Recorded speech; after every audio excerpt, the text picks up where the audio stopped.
Because you are that, you are capable.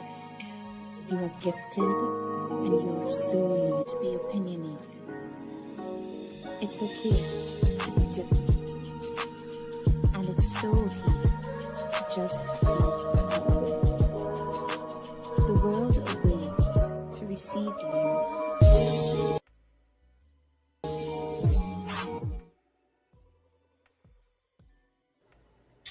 Blessings, blessings, blessings, everyone, and great evening. Okay, I won't be on the screen tonight, but what we will be doing is looking at the Dolton meeting.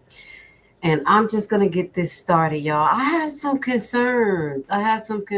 Welcome, Levi family.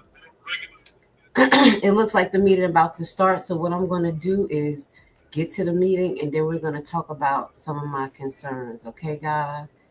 It's looking a little serious. Hit the like button. Thank you for being here. It's now 6:31 p.m. Trustee Tammy Brown. Present. Trustee Stan Brown. Present. Trustee Belcher. Here. Trustee Steve. Here. Trustee Norwood. Here. Trustee Holmes. Here. We have a quorum. Thank you very much. I'll ask all to stand for the Pledge of Allegiance. Pledge allegiance to the flag of the United States of America, to the republic for which it stands, one nation, under God, indivisible, with liberty, justice for all. I'll ask Trustee Stan Brown if you can lead us in prayer, please. And we all can join in on our favorite prayer, the Lord's Prayer. Our Father, which art in heaven, hallowed be thy name, thy kingdom come, thy will be done on earth as it is in heaven. Give us this day our daily bread. Give us our trespass. We give those who trespass against us. Lead us not into evil. For thine is the kingdom, power and glory, forever. Amen. Amen. Thank you. Okay, we will begin with public comments. So I'll ask anybody who has comments for this body, please step forward. We have 3 minutes, and I will signal at the 3-minute mark.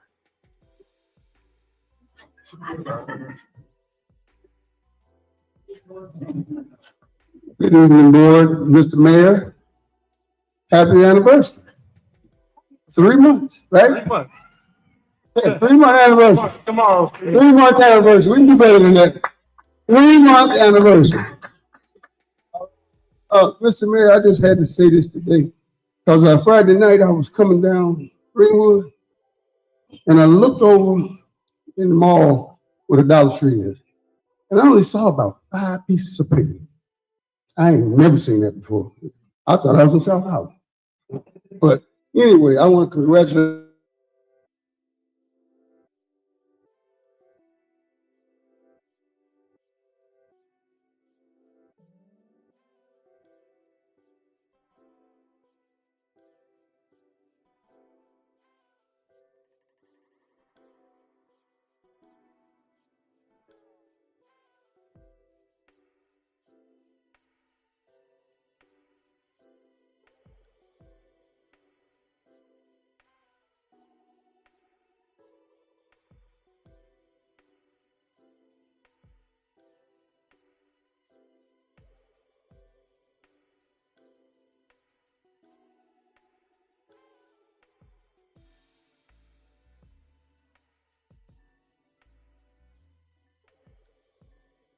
To bring mental health services to Village Hall and our new resource center. Starting August 12th, we will be here every week providing mental health workshops and trainings right at the Village Hall. And I'm sure information will come out more soon. Wanted to let you all know, so we'll be in the Village Hall starting August 12th, looking for information on all the Village websites, as well as I'll be passing out flyers in the future. Thank you. Thank you, Ms. Russell. And say congratulations on all the good work. I had the privilege of going to one workshop, and the work you're doing with the youth is amazing. So thank you. Hello, everyone. Bree Leonard. What this down so? Okay. I want to start off by saying DU You know. No, I don't know actually. I'm being serious right now because I've seen too many people being destructive. These are people that have been friends. Now they have destructive relationships. So when I say destructive, I mean fire and ice. And these are people that I care about, that I know. And it's all over YouTube. I don't call it cyberbullying. It is menacing. When you want to talk about cyberbullying, think back a few months ago when it happened to me. I've never heard anyone threaten anyone with violence. However, they do say names. When you say in a person's name, it's not hurting. It's not a threat. However, these are Dolton residents and these are Thorn Township residents. And it hurts me to the core to see these people that I care about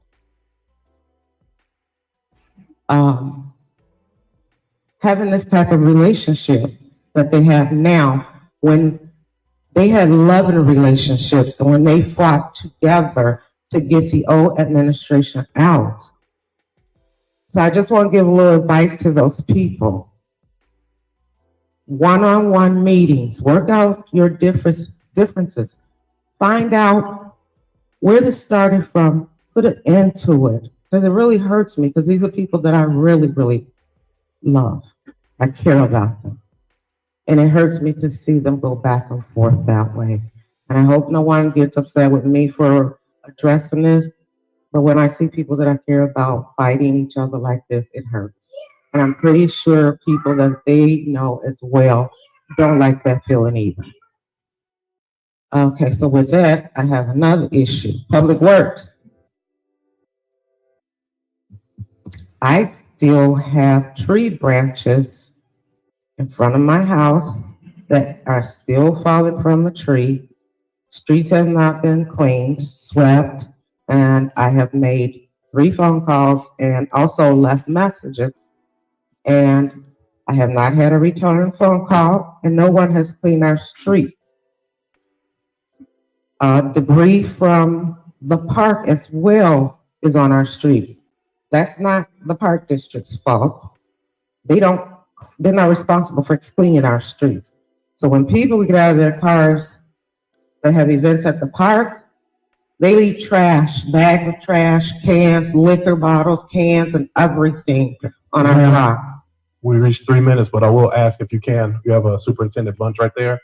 So I spoke to you already. Oh, yes. I'm sorry. I spoke to him already. Okay. And Administrator Walls, they're right there, so I want to make sure, and I'll do follow-up as well. I'm sorry. I will do follow-up as well, but if you can, have a seat right there with them, and they'll make sure that we got you taken care of. I honestly don't care to speak because I spoke all.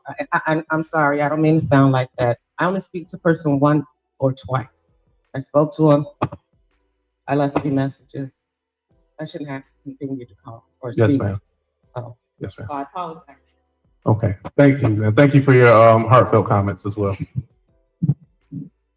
Hello, Dolton.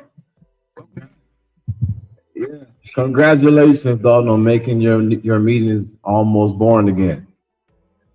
Congratulations. And I do want to tell you all that I firmly believe that you've not only elected the right man, but you truly elected a good man. I really firmly believe that. And y'all already know when you don't see me no more, must not be no more problems. So congratulations. Almost.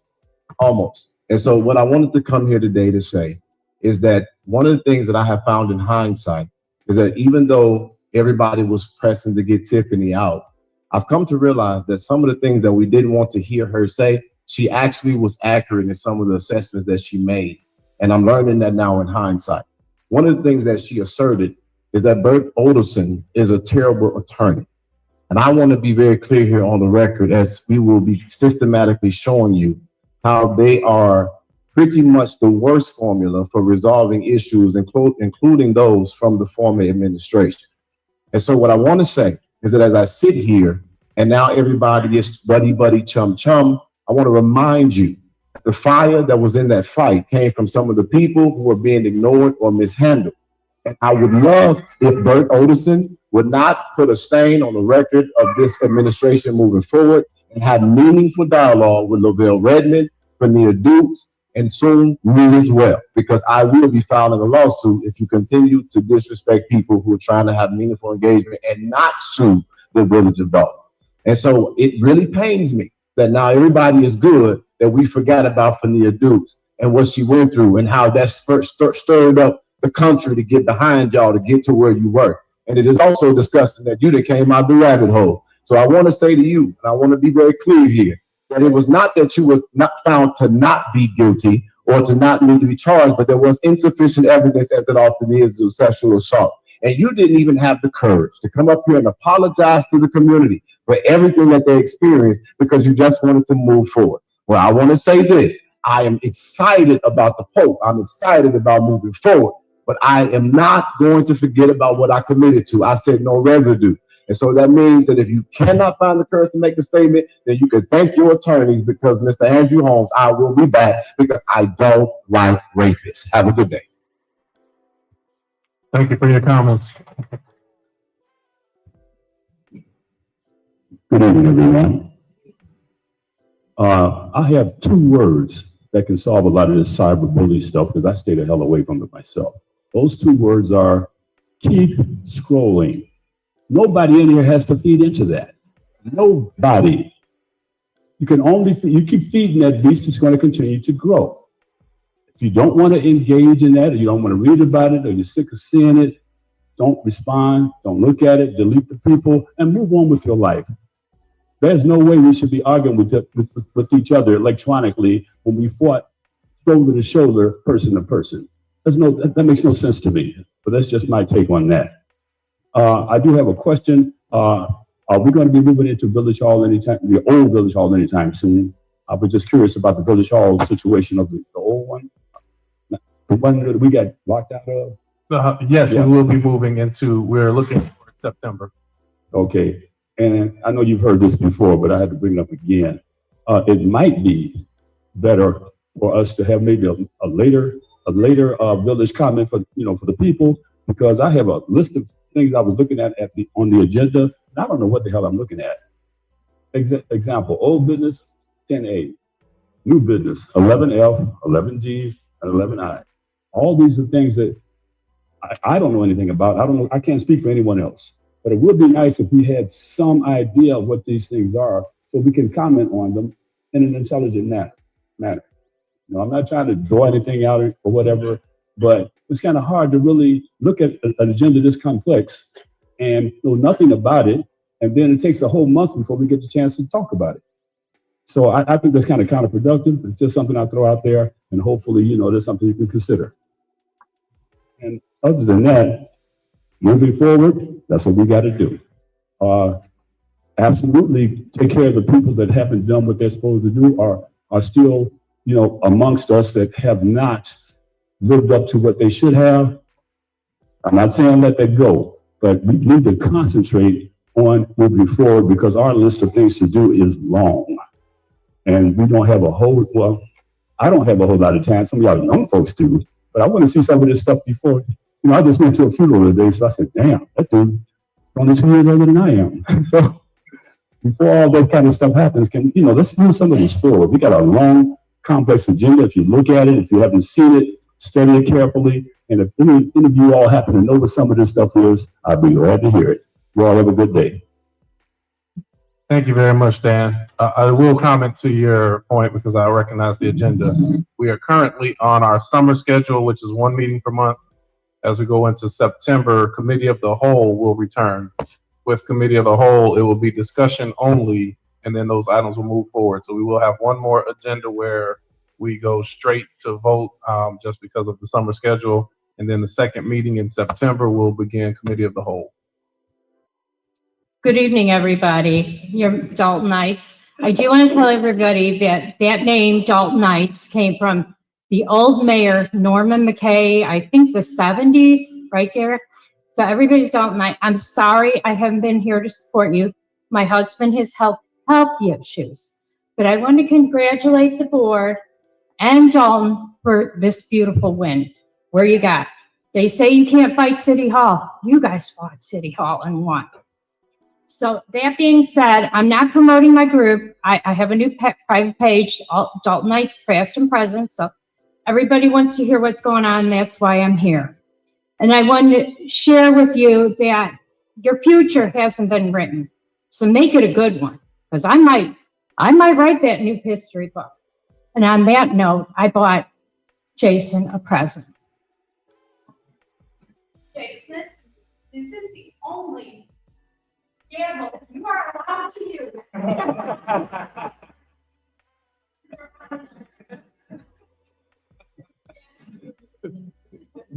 Can I tell them I'm going to educate them?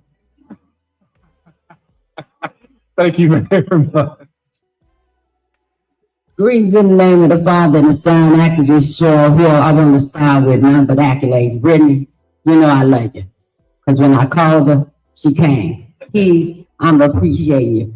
Kenyatta, you know my high expectancies for you and you're going to rise to them. Tammy, I appreciate you. That's Debbie, I seen you. We're going to spend another day together and we're going to work it out. Holmes, I saw them calls. I appreciate it from my heart. You made a big difference because all I'm asking is for a little call back and a little respect, you know, because I'm not going to stop doing what I've been doing really before I met all you all. And it's just always been an honor and very humbling to serve the residents and the voters, the taxpayers and the homeowners of Dolton, Illinois. And I appreciate the support that you all have really given me over the years. And Jason, I want you to know that however y'all got it done, Ruckus will be the place that I be. Spending some of my quality time, and yeah, I'm gonna take the time to say happy birthday to me, Swiss 65 this year. Thank y'all. Thank you. Yeah. Miss Downs, if I can, we may want to check. I think there were two gentlemen.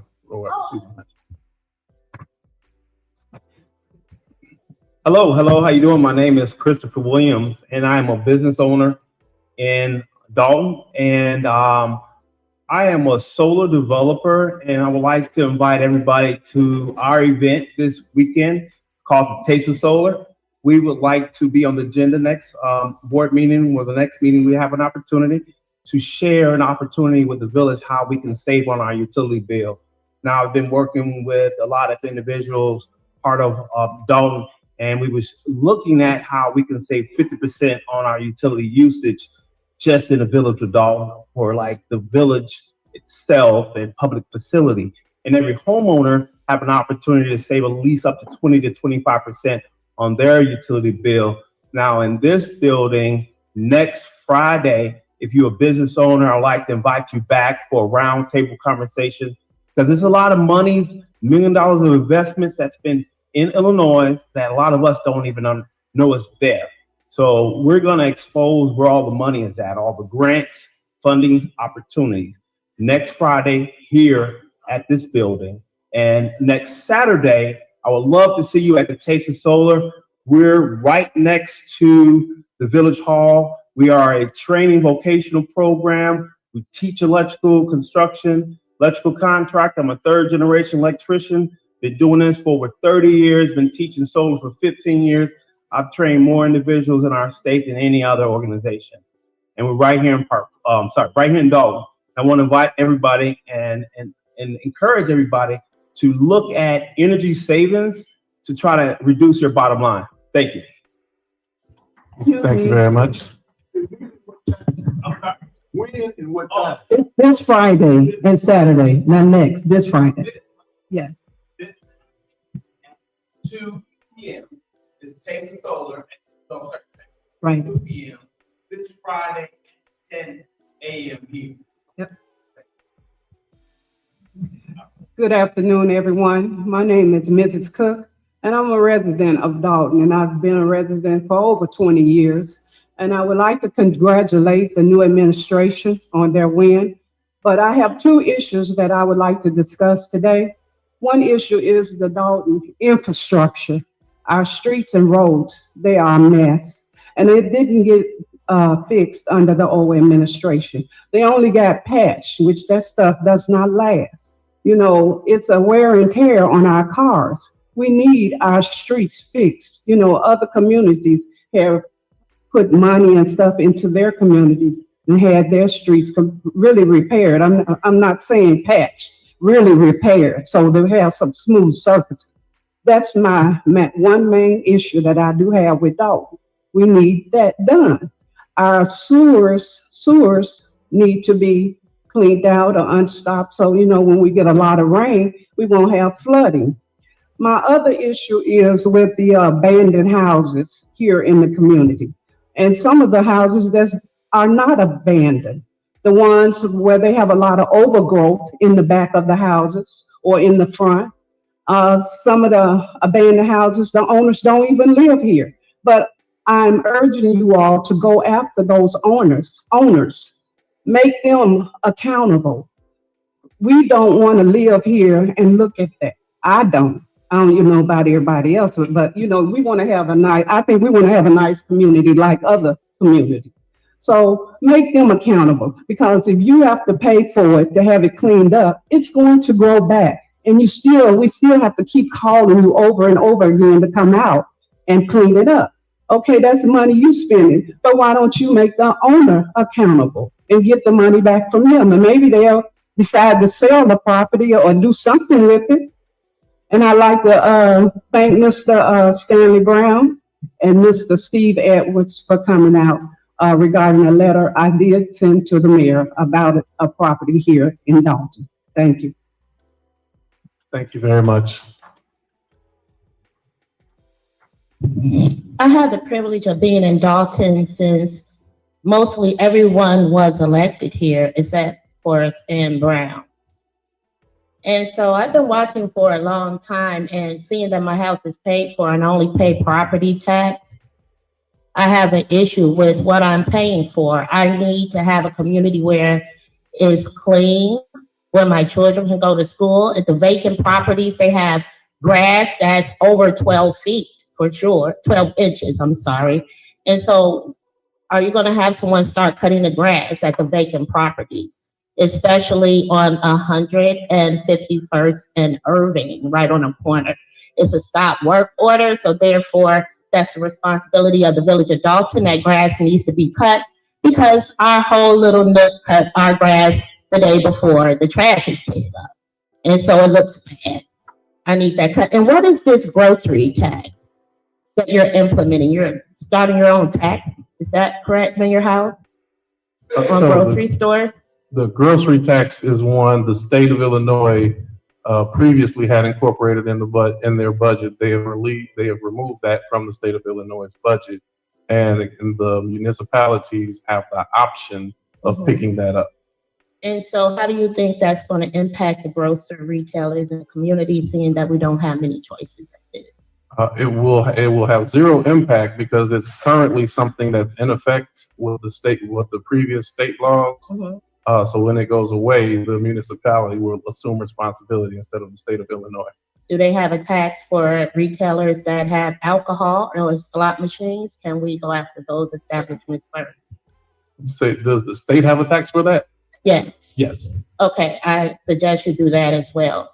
And so I noticed that it's a lot of settlements on the list. Are you guys going to settle with Fania Dukes? Because at this point, our attorney bills for representation in that defense should be absolutely astronomical.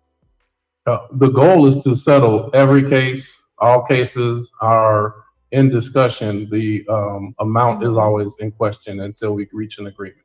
Because I'm very concerned about our attorney bills. Our attorney bills are extensive.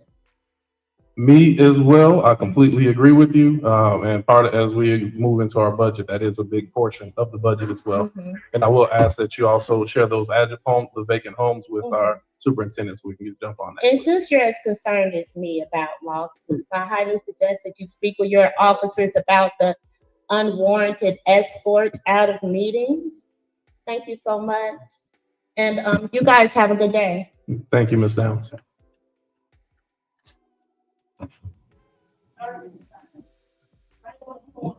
My name is Wayman Washington. Good evening, new mayor and all the board. I already know Mr. Holmes. We all know him from seeing him on TV and his activism, but I'm here. I am a longtime resident of Dolton, and we have had an issue with flooding many years, especially right there on Bird Drive. Okay, when it rains, it goes up out there. It's like a pond. And the previous administration, and the previous administration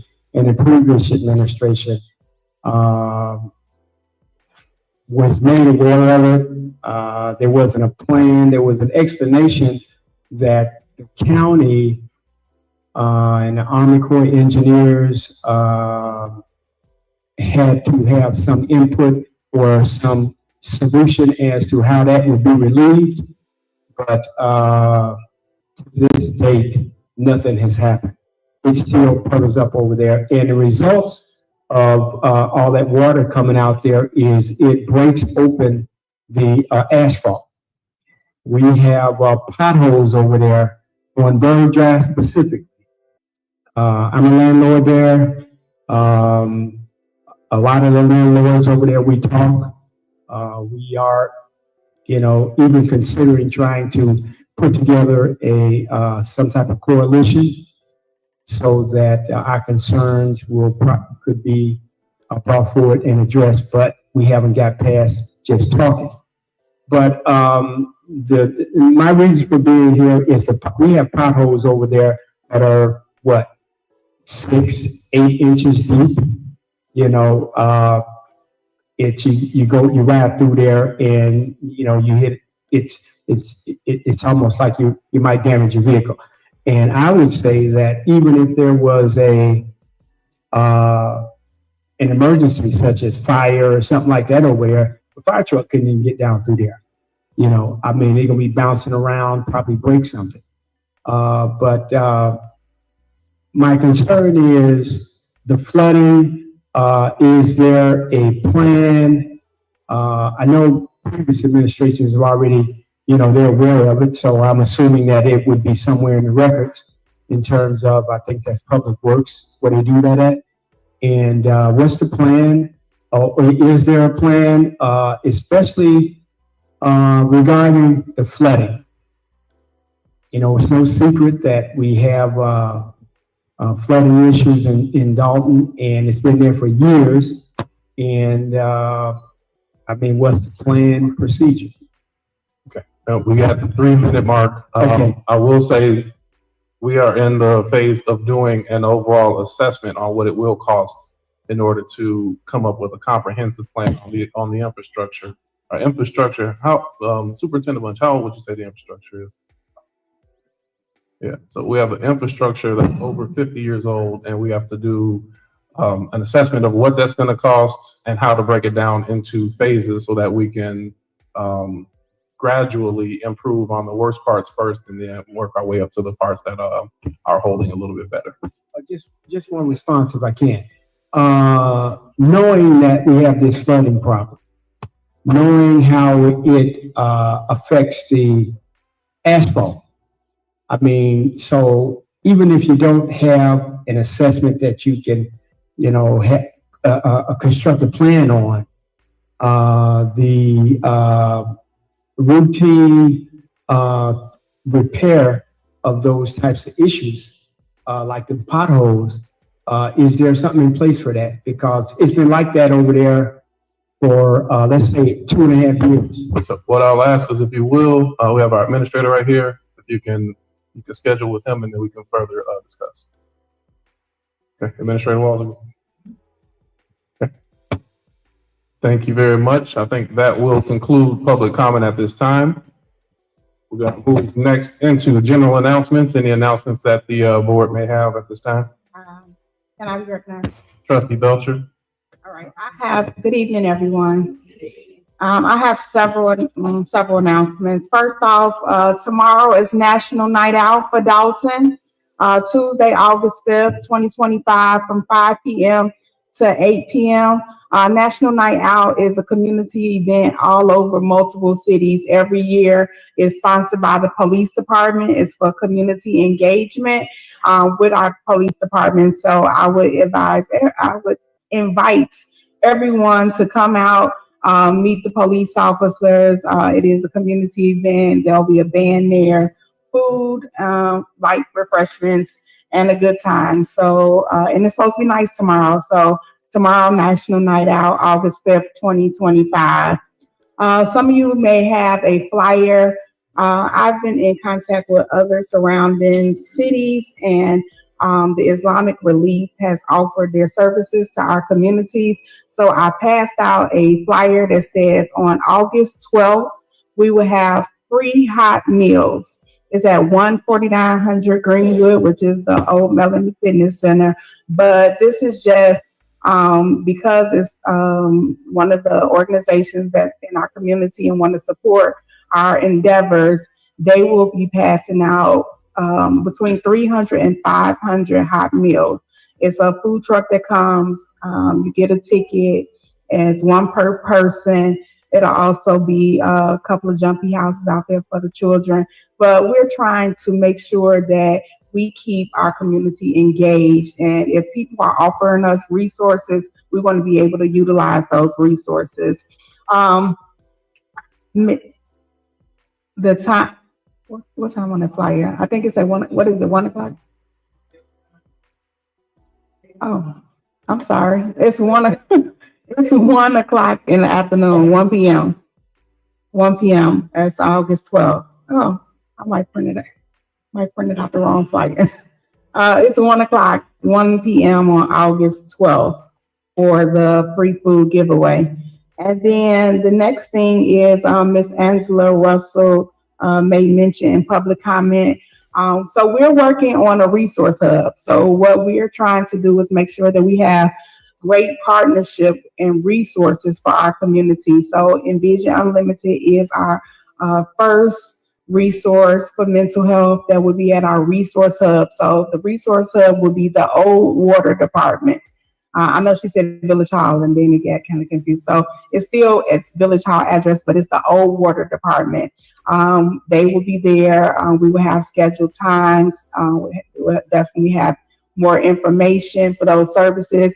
We're also in communication with Lahi, being able to be there. So we'll be able to assist with the residents and then the expungement. And we're trying to get with the person that helps with the expungement. So it's just going to be a resource hub for our community to be able to get resources they're needed if they're not able to get them at other locations. So that's all I have right now, Mayor. You're gonna do. Thank you very much, Trustee. And if I may, I'll ask board's forgiveness on this. We do have a couple of presentations that I want to do, and then we come back to public comment if that's okay. So that way we can have the presenters and their guests taken care of. So with that, we're going to transition with Trustee Belcher, of course, Police and Fire Chair, then in assistance with the Police Department. We have 2 officers that will be getting sworn in today. Yeah, so I want to see if we can ask Commander Staples and officers to come forward for the swearing in.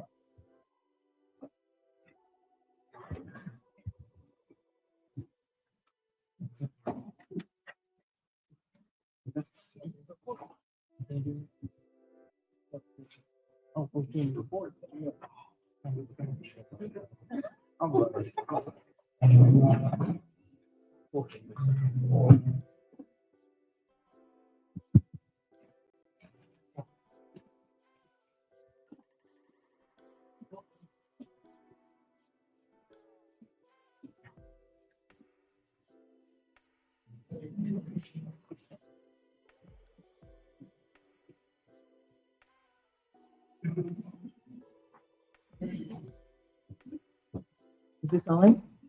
I don't think it's on. There we go. Okay. So we have Alan Cook and Gerald Kendall, right? So raise your right hand. And I'm going to say I want you each to say your names individually, and then you'll repeat what I say, okay? Collectively. Okay, so I having been appointed, you can say it at the same time, to the office of police officer in the village of Dolton, in the county of Cook, do solemnly swear or affirm that I will support the Constitution of the United States and the Constitution of the state of Illinois, and that I will faithfully discharge the duties of the office of police officer, the village of Dolton, to the best of my ability. Congratulations, gentlemen.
Okay, one more time, we'll give a round of applause for our new officers in the village of Dolton.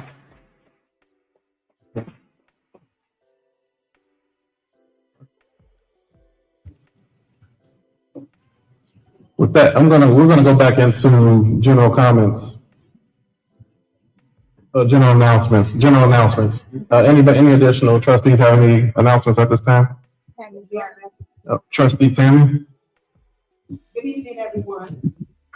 Just wanted to announce that Tea with the Trustees is coming up Saturday, and that is August the 9th. Tea with the Trustees right here, 147th and Evers, at 9:30 a.m. So we still have, is it Tea with the Trustees? I think it's a new name. Tea with the Trustees. Okay, Tea with the Trustees, I'm sorry. This Saturday, August the 9th at 9:30 a.m. And we expect to see everyone. Thank you.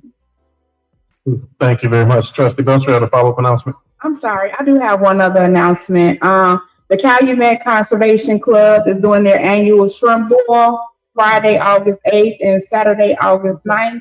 It's at the Isaac Walton Center on Beachview, 14736 Beachview. They have this every year. They started back, I think, last year because they had stopped doing it for a while COVID was in place. But it is the annual shrimp boil, which will be Friday, August 8th and Saturday, August 9th. Friday is from 6 to 11 and Saturday is from 2 p.m. to 7 p.m. That's it. Okay, thank you. Any additional announcements at this time? Trustee Steve? Greetings, everyone. I want to thank everyone that came to my annual MS Rock this past month. with success. We raise money to help raise awareness and hopefully find a cure for multiple sclerosis, which is a debilitating disease. So I thank you for everyone who came out and supported me at my annual walk, which was my fourth annual one. I'm gonna do it again next year.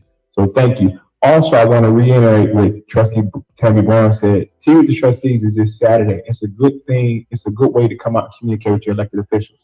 If you got a problem, sometimes you may not, you may get here, you may not get here, but you can at least come and talk. It's real chill setting, speaking, but you can talk to us individually. So I want to impress upon people, come out to our Tea with the Trustees to talk to the mayor, the trustees, the superintendent of public works, the fire police department. Any questions that you may have, you can ask freely. Not you can, but this is a formal setting without a Tea with the Trustees. You can definitely get questions, answers, and concerns addressed. So hopefully I'll see everybody this Saturday. But again, thank you for my support of my MX walk. It's going to be here 9:30 a.m. Saturday. Okay. Any additional comments? Yes, Okay, Trustee Norwood. thank you, Mayor. Happy Monday, everyone. I'd like to thank everyone who attended my very first mental health and job fair last month for the kids. So special thank you to Kids and Vets, a nonprofit organization, 5120 Entertainment, Pablo's, and Thornridge Falcon Convenience for sponsoring this amazing event.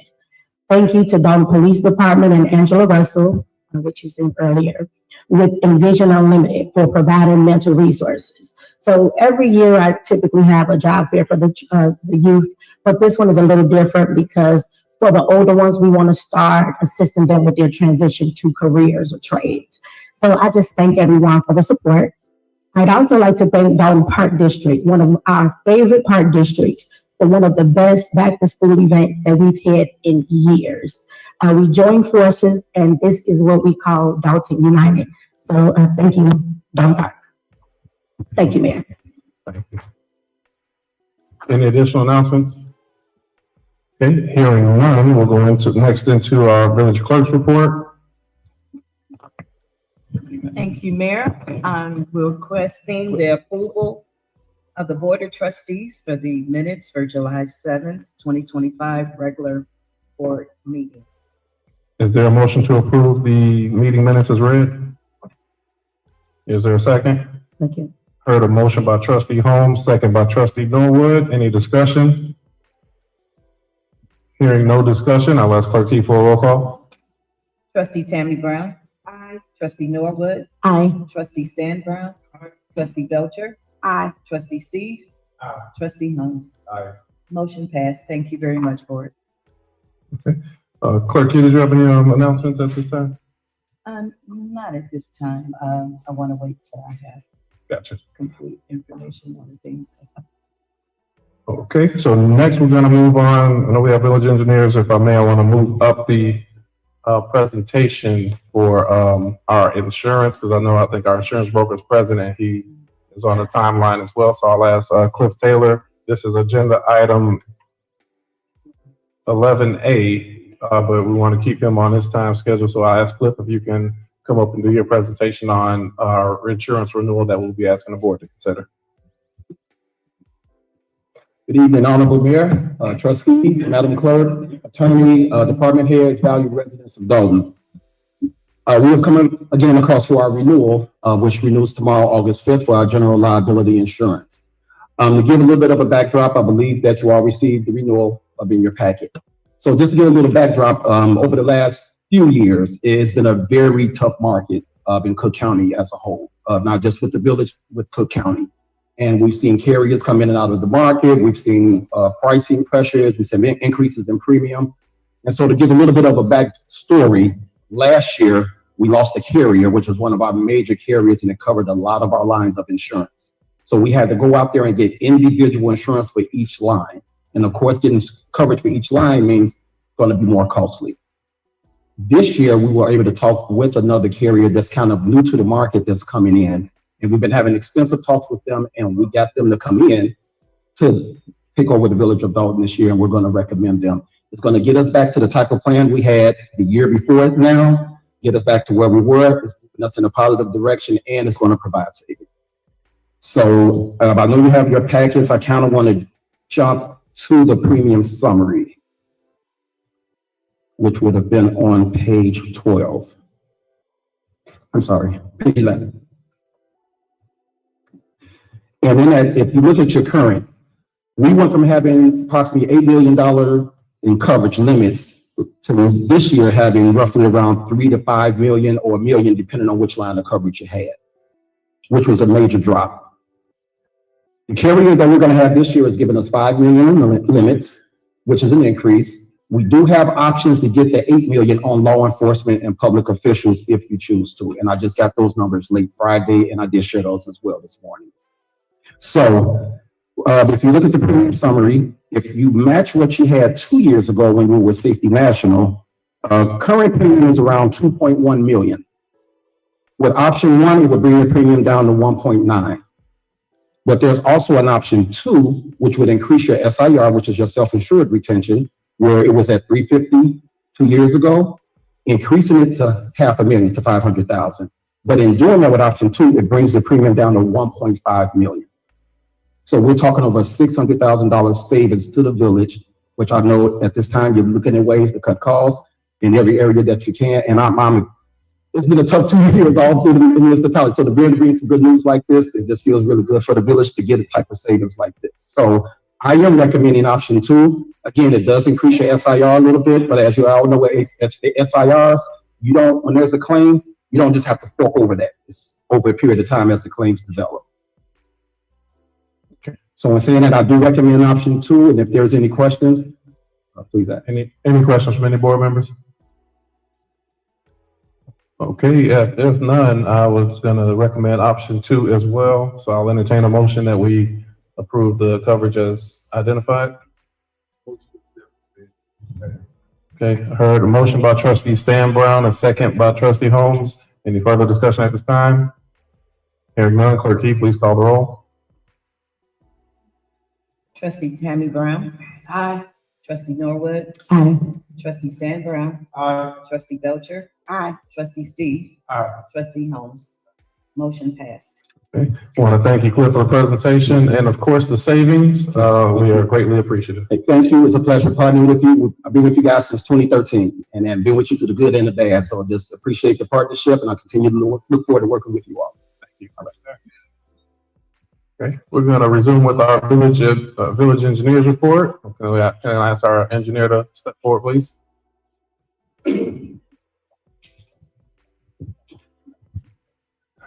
Good evening, everyone. I have an update on the 2025 street resurfacing project. It's a Rebuild Illinois funded project. You're going to have about 1.9 miles of road resurfaced that includes 12 different streets. The bid opening for this project is Tuesday, August 12th at 11 a.m. at Village Hall. Next, Cook County has this disaster recovery funding through the CDBG grant. And along with Ron and the village, you guys will be requesting funding to address residential and infrastructure flooding issues. So that could potentially address the Berg drive that was discussed earlier. And that's all for today. All right, thanks, Ms. Brittany. Any questions from the board? Hearing none, thank you very much for your presentation. Okay, moving on to our next item on the agenda. Ooh, so many cases.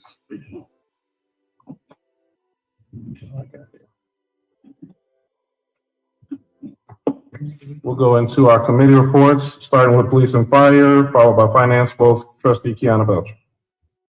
Good evening again. First off, for police and fire, I'll read the report from the police department and then make a comment. Right now, for the month of July, there were a total of 32 parking tickets, 29 state tickets, 2,126 red light tickets issued, 2 felony arrests, 21 misdemeanor arrests, and 7 warrants. And then there were 2 burglaries, 23 motor thefts, and 27 thefts. Although these numbers fluctuate, the police department has been doing an amazing job with keeping up with public safety in the community. As you guys seen, we just sworn 2 more people At this time, right now, I believe we are at 9 that we've been able to hire since we've been reelected. So we are diligently working to make sure that our police department is getting back to where it needs to be and providing public safety. And they are doing an amazing job. Please just bear with us because it will take time. Of course, our goal is to also hire more, but we have to make sure that we're doing it correctly.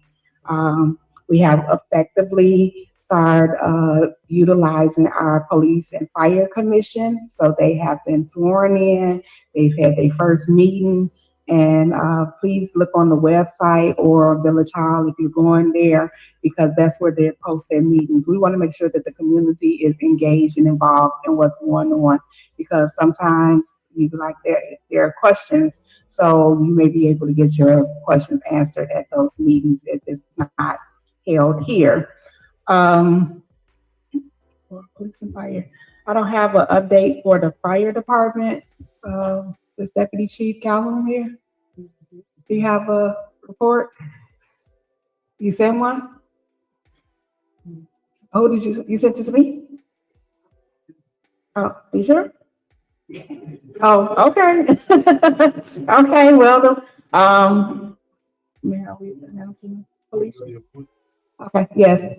We are police right now? Okay. All right. So there is two awards that the police department will be giving tonight for recognition awards. So Commander Staples and sorry. All right. She said that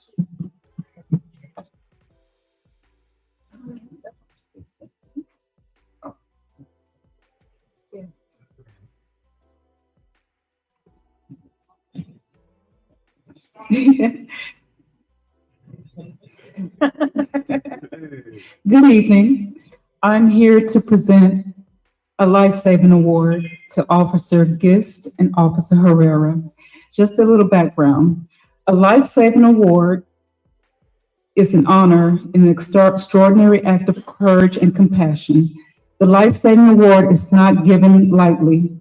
It recognizes individuals who in a moment of crisis put fear to the side and act decisively to save another human life. Their actions reflect the highest values of bravery, selflessness, and humanity. It is our privilege to recognize these two officers who did not hesitate when every second counted. They both had quick thinking and a courageous response that could have made a difference between life and death. On June 20th, 2025, around 8:15 p.m., Officer Herrera observed a vehicle traveling at an extremely high rate of speed. Officer Herrera noticed the vehicle was recklessly weaving through traffic, and moments later, he witnessed and heard a significant explosion. He radioed for assistance and requested backup and went to the scene. He found a white Dodge Durango fully engulfed in flames. Two juveniles were ejected from the vehicle and were lying on the ground near the burning wreckage. Officer Gist and Officer Herrera advanced towards the burning vehicle. They both each grabbed one of the juveniles that were injured and dragged them to a safe distance. Their swift courage and actions prevented further injury or possible loss of life. Due to this, we are now presenting them with the life-saving awards and thank them for their extraordinary bravery and selfless actions on that day.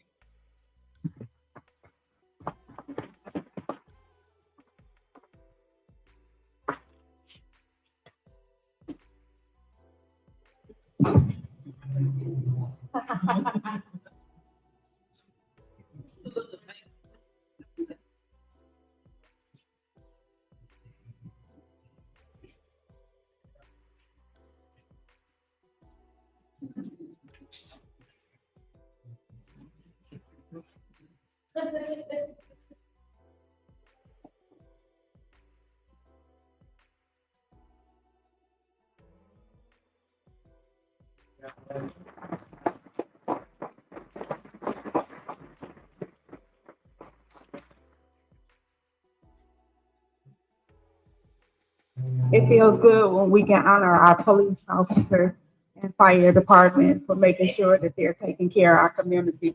I did just receive, I probably had it already, but I did just receive the fire department report. So I'll be reading it, reporting end of July 31st, 2025.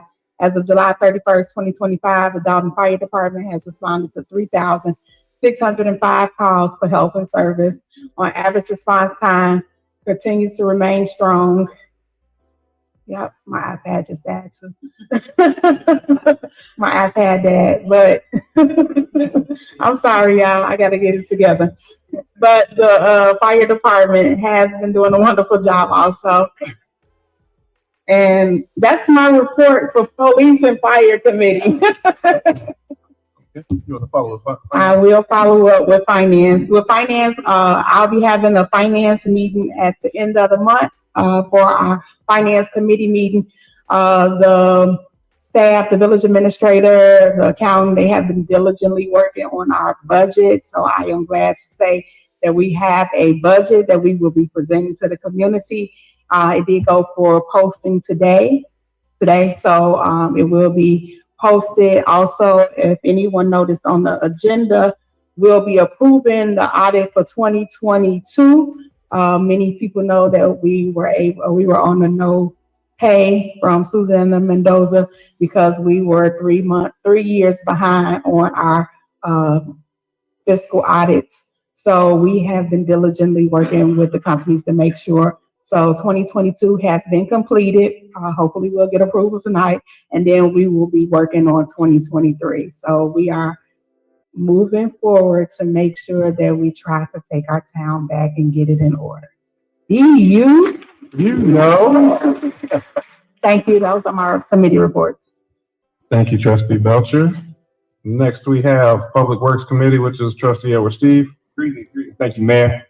I want to say, you know, as a resident, you never want to have to call the fire department, the police department, but you see majority of, we're going to call Public Works. You want to need a street done, you want to need a tree. Some of the major complaints that I've been seeing since I've been elected for the last 3 months, the potholes, the trees, the branches, that's a heavy reality. And it's frustrating, it is, because we're behind on certain things. So when you ride through the village, you're like, oh my God, nobody's seen this big pothole right here. And then you got to swerve. Sometimes I drive a little fast, but it is a reality, and we're very well aware of it.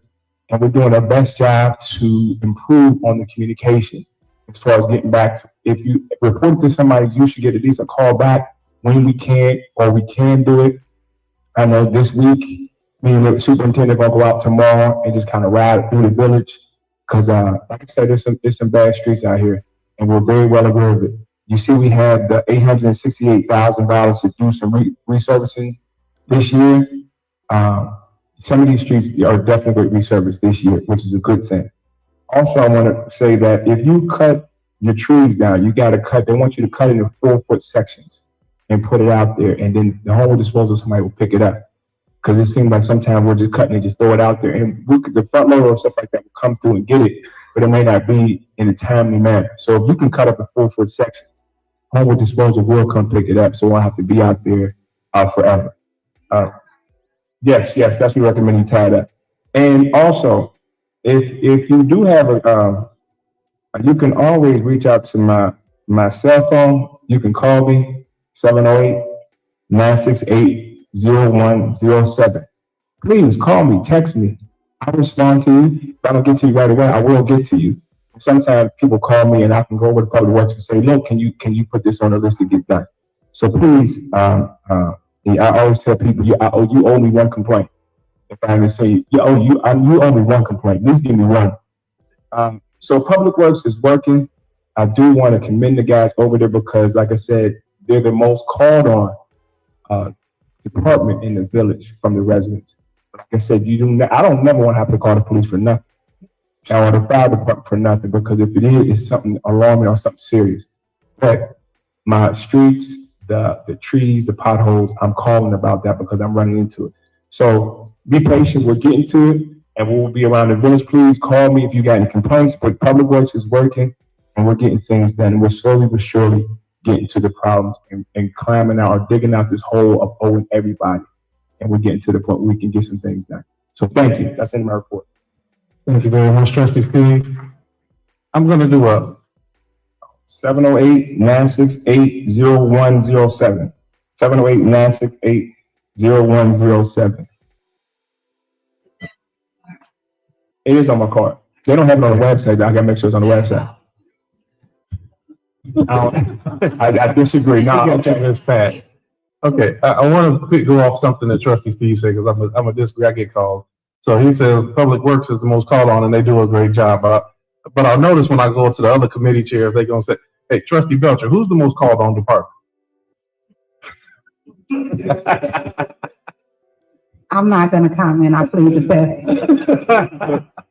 No, I'm teasing. All departments have their fair share of heavy call volumes, and everybody responds as quickly and aggressively as they can. But I say trustees that we're the most called on department. Then I get a phone call from another trustee saying, "Oh no, all the calls are over here. Spend the money there." So it's always a funny debate.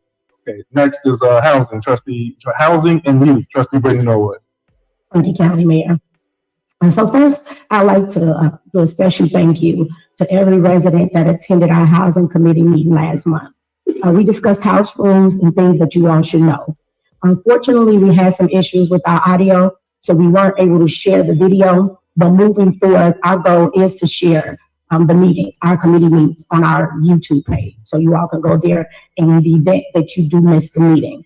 Regarding the vacant homes, I know that that's a big concern for a lot of us residents. Right now, we're working on a housing plan and we'll discuss it at our next committee meeting. So we'll hold the committee meetings quarterly. Our first objective right now is for us to identify what we own and the houses that we don't own. We have to make sure that we can legally move forward on the process. So just as a realtor, what I learned is sometimes houses are vacant and I hear residents call and they'll say, "That person, I haven't seen that person in years." But what happens is there's a process from the moment that people their house is foreclosed on. So during that process, sometimes homeowners receive a letter and it says, "Hey, you have to leave soon." What they do is residents instantly just move from the premises. But legally, the house is still owned through the bank or there's some transition. So just so you all know, right now we're currently working on identifying what's what. Has been a big goal of ours, just to figure out how we can move forward. And then we also introduced our new home inspector, our new code enforcer, which is Brian Thigpen. A lot of residents know him from the past. He's been with us forever. And guys, I have great news. Thanks to our mayor and our lovely board, he is back. He's a big part of the puzzle. He's a big part of the puzzle, and he's going to play a big part of us getting our house in order. Okay, guys? So just so you all know, there is a lot of work being done behind the scenes. We are working. Doing general announcements, I forgot to do a special thank you to our mayor and Trustee Belcher. They've been working diligently with making sure that our police officers are hired and that we have more protection for the village. So I thank them for all of their hard work. We appreciate it as a town. And that's the end of it for housing for me there. You want to follow up with youth? Yes. So in regards to youth, this right here is my favorite part. I've been waiting all day for this moment. I stated before that for the last few years, our goal is to make sure that the youth knows that it takes a village and that we are behind them. So my first thank you is to one of the best mayors out in the Southland, right? He joined this organization, which is the Southland Regional Mayor Black Caucus. And they have a program where every year they choose recipients who's going to college and they provide them with scholarships. So you have to apply, and one of the biggest parts to make sure that you qualify is that the mayor has to be a part of this organization. And luckily for us, we have a mayor who people like, and he's a part of it. So now we are back, guys, and because of it, we're able to do this great thing today. So I'm going to call two amazing women up. Our mayor said to me, he said, hey, I need you to find the youth, and I need you to make sure that get the word out and let them know about this scholarship. We want to make sure that Dolton residents have the opportunity and are chosen. So of course, I got the word out, and two of our residents right here in our very own favorite town of Dolton have been selected. So I'm going to call them up today, and I'd like to just make sure that we spend this moment and we let them know how proud of them that we are. Miss Jacqueline Madeline.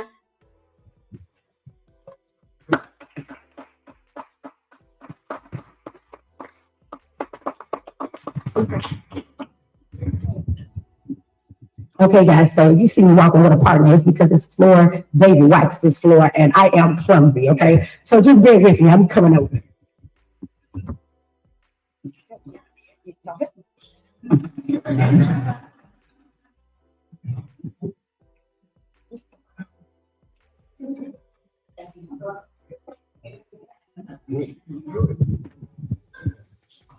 So Miss Jacqueline Madeline, if you have any family up here, you all can feel free to join her. Come join us. We're Dolton United, so we know behind every great individual are some great parents and a great support system.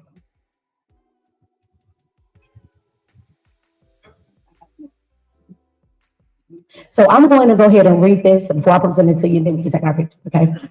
So Miss Jacqueline Madeline, this recognition of outstanding academic excellence and being awarded a college scholarship from the Southland Regional Male Black Caucus.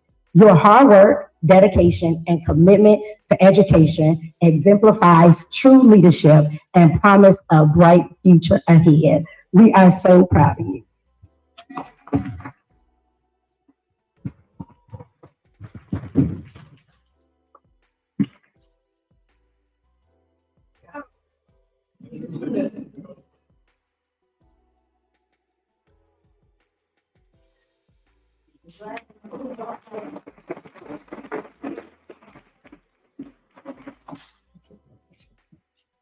Oh, she got one more.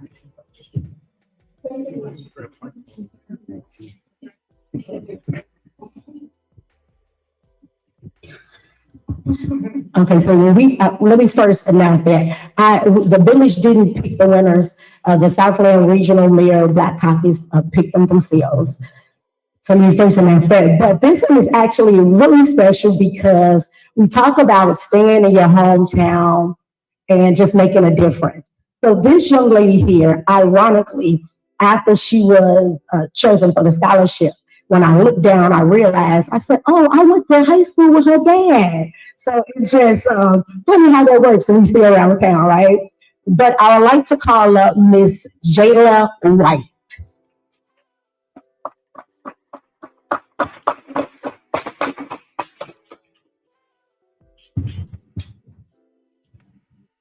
Miss White, your family could come and join us outside. We are TR. I'm sorry, this is for him and myself. You know, we both attended Thornridge. You have to attend Thornridge to know what we are TR is all about, okay?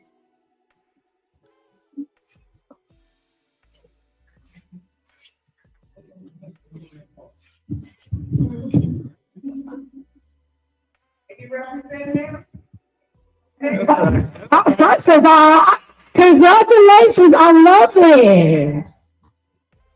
So presented to Jayla White in recognition of outstanding academic excellence and being awarded a college scholarship from the Southland Regional Mayor Black Caucus. Your hard work, dedication, and commitment to education exemplify true leadership and a promise for a bright future ahead.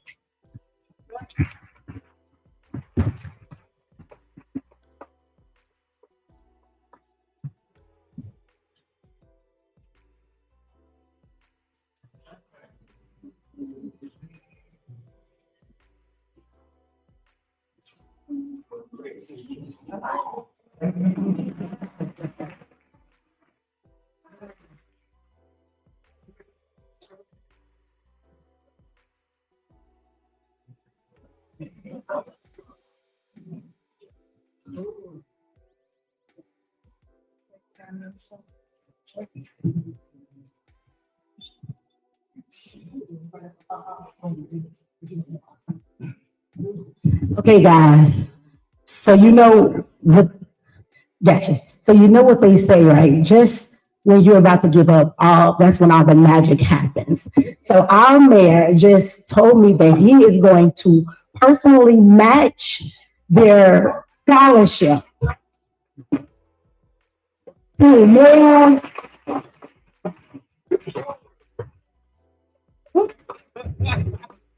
See, I knew this was going to be an exciting day when I woke up this morning, I promise you. A lot of people may know, and I'm going to end this and let our clerk follow up with the rest of our youth committee. But a lot of people don't know that growing up, my grandmother, she used to run an after school program, and she just was always there to help. So it's important to me that my grandmother, she passed, may she rest in heaven. But it's important to me that she looks over and she knows that I am continuing on with the work that she started. So I am here to finish it.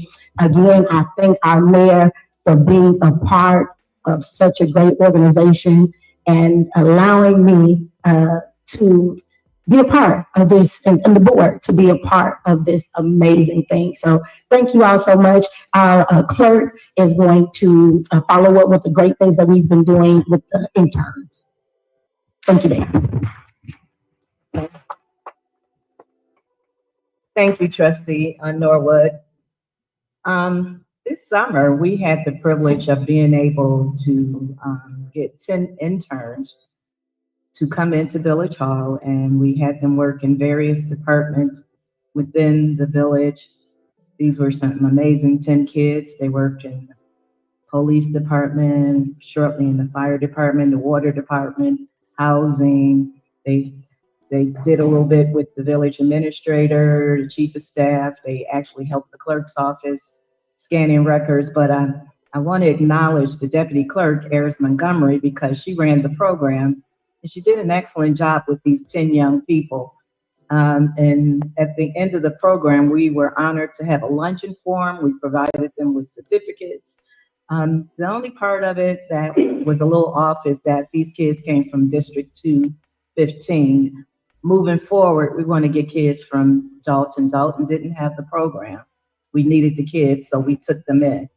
But I'm hoping moving forward that next year's program will consist of kids from District 205, which Trustee Norwood and I have already spoken about. So we'll have young people from this community because it's a great program. They work 6 weeks. They get paid every 2 weeks. We don't pay them. It just comes from a special grant. And from the school district also contribute funds. And it was a great opportunity. It's something that they can actually put on their resumes as they go out for jobs to show that they have some experience. So I just wanted to our media person is working on a clip that's going to be on our website. So once he posts it, feel free to go take a look at it because it was an amazing program this year. Thank you. Thank you, Trustee. Next, we have our Planning and Zoning Commission along with Human Relations and Ethics Committee, Trustee Tammy Brown. Thank you, Mayor. Good evening, everyone.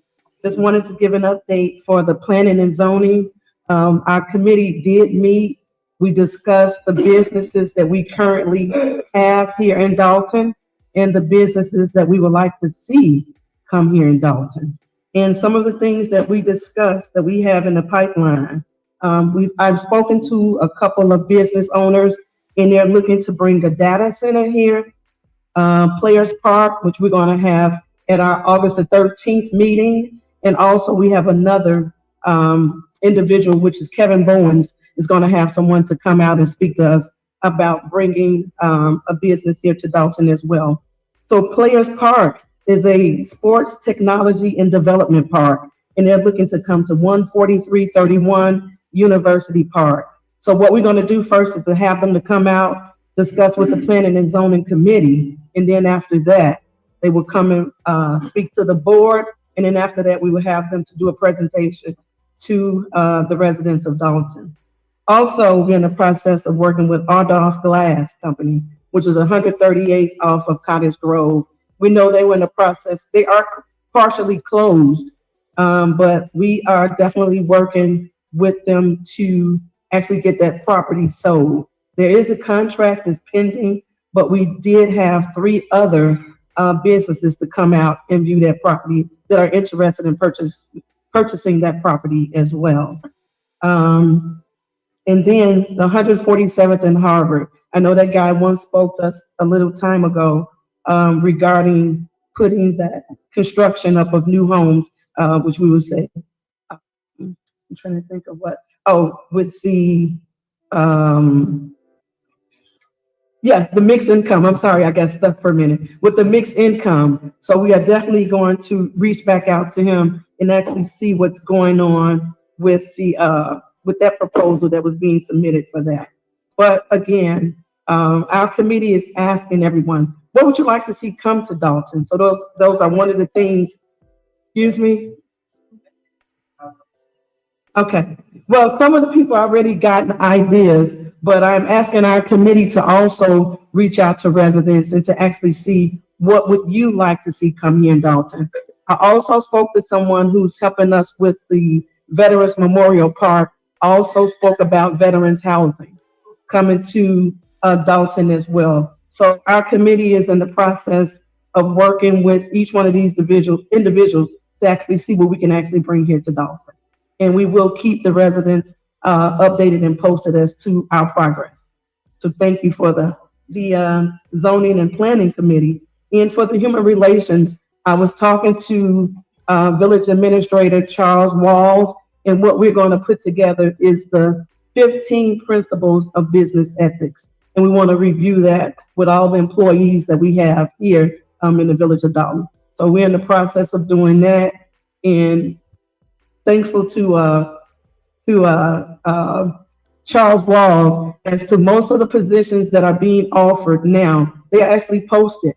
We didn't have that before. We had openings before. No one never knew what the open positions are. So now those things are being posted on the website for everyone to see.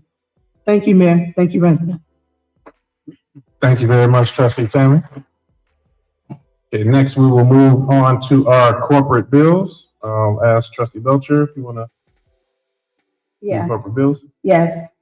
For the electronic warrant list, corporate payment register, $9,637.91. Water fund register, $549,561.89. Sewer fund registry, $1,144.65. Total corporate payments for electronic warrant list, $560,344.45. Is there a motion to approve the bills as read? Motion. I heard a motion, Trustee Norwood. Second, Trustee Steve. Any discussion? Hearing no discussion, Clerk Key, please call the roll. Trustee Tammy Brown. Aye. Trustee Norwood. Aye. Trustee Stan Brown. Aye. Trustee Belcher. Aye. Trustee Steve. Aye. Trustee Holmes. Motion passed. Okay, AP warrant list.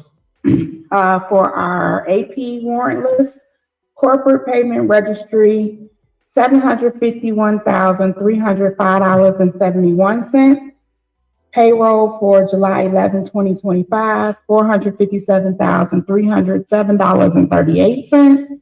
Payroll for July 25th, 2025, $457,924.06. Melanie Fitness Center registry, $1,244.32. Total corporate payments, $2,123,663.08. Okay, is there, well, I have a question before entertaining a motion. I know, Trustee, you wanted to amend one from last month's warrant list to remove, and then there were some emails that came from our business administrator. What's her title? Yes. Okay. Okay. So last month, I was not in the attendance, but there was a vendor on there that was an unapproved vendor. And, it managed to get on the warrant list again, but because we don't have a contract with them and it was an unapproved sale, I wanted to remove, you caught me off guard. It's, it became Motorsport. Yeah, it was Motorsport that, was unapproved, purchased by Lewis Lacy that I want removed from last month's, warrant. Okay, and has the board also seen the additions as requested by our business administrator person? Yeah. Our business administrator person. Okay, so if possible, I'll ask, if the board would entertain, the motion to read the bills as read, removing the motorsport as indicated by Gina's Motorsport. Gene's Motorsport Yes. indicated by trustee Belcher, also adding standard equipment repair, Nickel Pro equipment, C&M pipe water, Bonanza Law equipment, traffic control signs, B. Allen Graphics. We got several on here, so bear with me. I got one more email to go to. That was it. There should have been one on Friday that came in as well. Yes. There were some It was Destiny Hall, Village of Dolton Settlement, Montgomery versus Village of Dolton Settlement. Collins versus Village of Dolton Settlement. Marion J. Williams Consultant. Dwayne Woods, MS Walk Audio Services.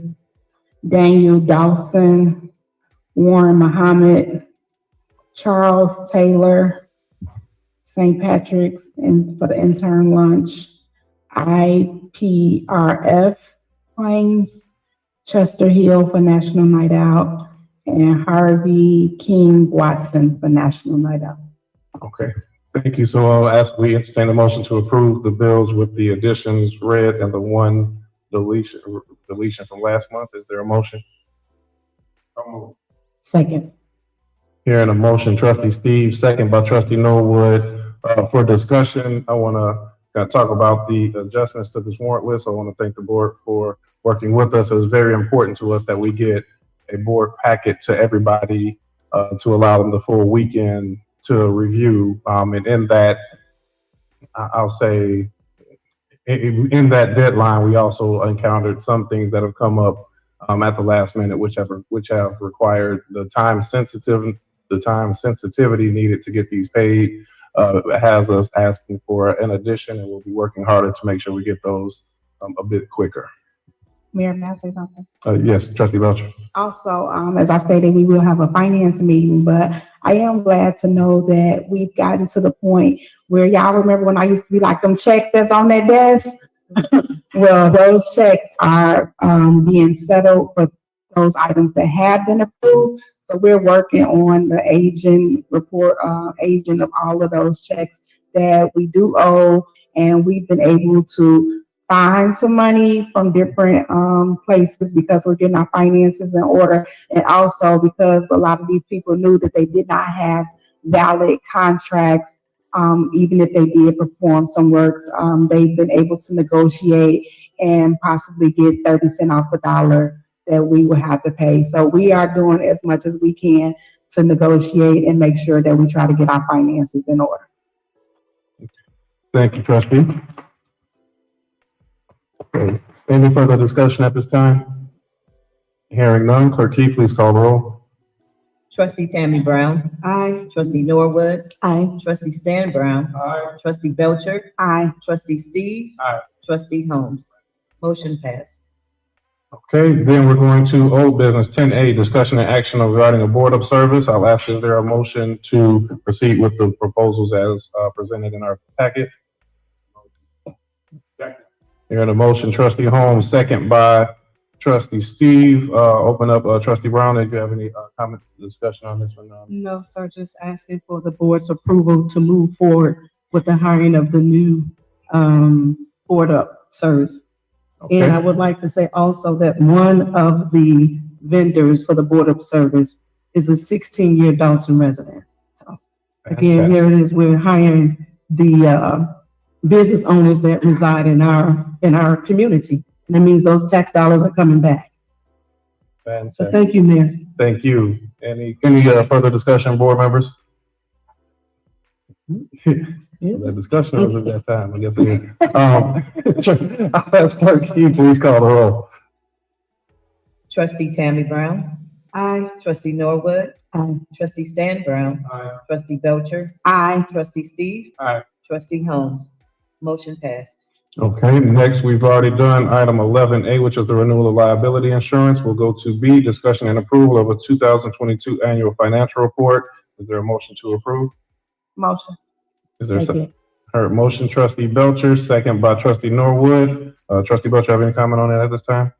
I stated it in, just the finance report that this approval is for the 2022 audit that has been completed. So, with, of course, findings that, we're moving forward to 2023. So this is just the approval for 2022 audit. Yeah, I want to thank trustee Belcher, of course, for her inclusion, Administrator Walls, our financial consultant, Lauren. Who else am I missing on here? Yeah, so I want to make sure I give the thanks to all those who played a part in getting us a step closer in this progress, because it takes a village. So, any other discussion at this time?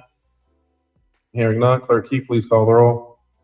Trustee Tammy Brown. Aye. Trustee Norwood. Aye. Trustee Stan Brown. Aye. Trustee Belcher. Aye. Trustee Steve. Aye. Trustee Holmes. Aye. Motion passed. Okay, next we have item C, discussion and approval regarding the disposal of designated village items. That's Administrator Walls. Is there a motion to approve the designated items for disposal? Motion. Second. Here, a motion, trustee Belcher, second by trustee Tammy Brown. Any discussion? Hearing no discussion, clerk Key, please call the roll. Trustee Tammy Brown. Aye. Trustee Norwood. Aye. Trustee Stan Brown. Aye. Trustee Belcher. Aye. Trustee Steve. Aye. Trustee Holmes. Aye. Motion passed. Okay, next item D, we will be removing the proposal of new village hall hours and further discussion to come with the community on that item, but that will be pulled at this moment. Item E will be discussed in executive session, approval of termination of employee A. Item F, the discussion and approval of a Comcast lease agreement. I'll ask for a motion to approve the Comcast lease as included in our packet. I make a motion to approve the Comcast lease agreement. And hear about motion by trustee Belcher, second by trustee Stan Brown. Brief discussion. This is a lease agreement for the property on 140th and Cottage Grove. It was entered into in 2016. And this will be an extension it helps with a cost of living increase onto the rent annually. And the proposal runs through 2040. Any further discussion at this time? Hearing none, clerk Key, please call the roll. Trustee Tammy Brown. Aye. Trustee Norwood. Aye. Trustee Stan Brown. Aye. Trustee Belcher. Aye. Trustee Steve. Aye. Trustee Holmes. Motion passed. Okay, item G, discussion and approval of an ordinance 25-007, implementing a municipal grocery retailer's occupational tax and municipal grocery services occupational tax for the village of Dolton. Is there a motion to approve? Motion. Second. Here, motion by trustee Belcher, second by trustee Norwood. I will further discuss, it was mentioned some during public comment. There currently is a grocery tax that is in place by the state of Illinois. With the revised budget, that has gone away and is put it on the municipalities to decide if they want to keep that in place or to remove it. The deadline to do so is in October of this year. I anticipate that there will be many other municipalities that will similarly be passing this tax because of the revenue that the villages rely on from this tax. So it will be no net increase to the residents of Dolton or to those who are visiting our community. It will still remain flat. It's just a different entity that will be issuing the tax. So having said that, any discussion from the board? Hearing none, Clerk Key, I'll ask for a roll call. Trustee Tammy Brown. Aye. Trustee Norwood. Aye. Trustee Stan Brown. Aye. Trustee Belcher. Aye. Trustee Steve. Aye. Trustee Holmes. Motion passed. Okay, next up, we have a presentation from Safety Clean. I'll ask we have a representative from Safety Clean here. So if you come forward and greet the fantastic residents of the great village of Dolton.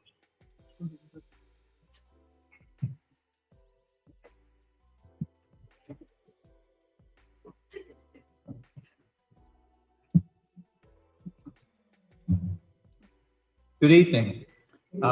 My name is Scott Hargadon. I am a partner in the law firm of Meltzer, Pertil, and Stell in Chicago. And I'm here tonight representing Clean Harbors, Inc.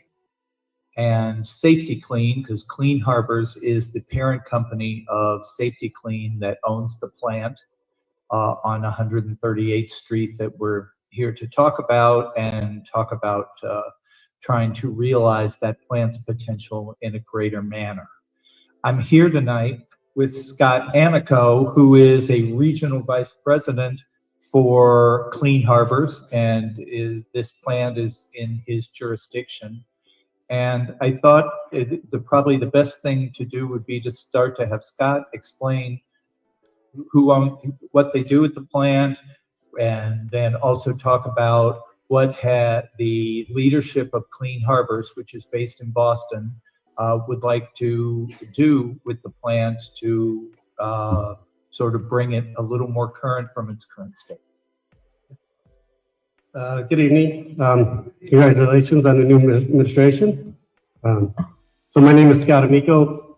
I've been at Clean Harbors for 31 years. I've been working at this site for the last 20 years. But this site here, we're looking to expand. We have a growing business. We're looking to make this, we have 450 facilities in North America, over 100 plants that manage waste materials. This site does a lot of recycling in particular. We're looking to make this in what we would call, in grander terms, one of our mega plants, a major focus. We're trying to reinvest into the property. In the last year, we spent over $3 million into the property, and we'll continue to do that. And we're looking just to grow back into the business and devote more resources into the business to help us grow and hire more people that are local employees. Right now, we have over 100 people that work at that site over 3 shifts, 7 days a week. We want to continue to do that. So our expansion efforts are really just to allow us to minimize some of the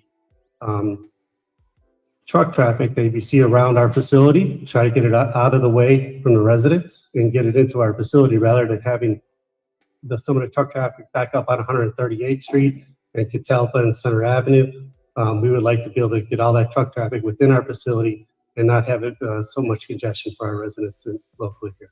So that's generally speaking. Again, if you have questions about our company or our long-term vision, I'd be happy to answer.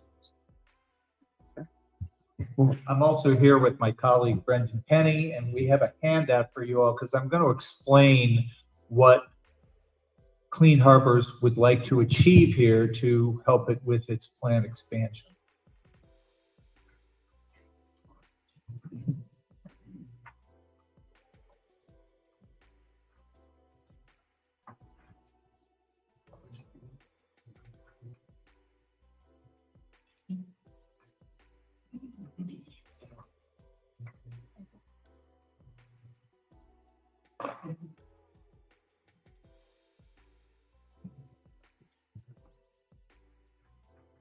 So, not knowing exactly how familiar you are with this precise location in the village, the west side of the plant property, and the plant property is about 30 acres currently, is bordered by the right-of-way for a street called Center Avenue, which does not appear to have been used for many, many years. And in fact, the south end of Center Avenue, where it adjoins the plant, At some point in the last 30 years, the plant has more or less overtaken a portion of the Center Avenue right-of-way. And when you go further to the south down Center Avenue, you come to Catalpa Lane, which is a short lane that goes to a street, I believe it's pronounced Kanawha, and then basically ends there. So it's that lane is now on the east side of it, all property owned by Safety Clean. And then the only part of Catalpa that we're looking at on the map that is not owned by Safety Clean is owned by the Park District, because there are some Park District lots that extend north from Catalpa west of Center Avenue right of way. So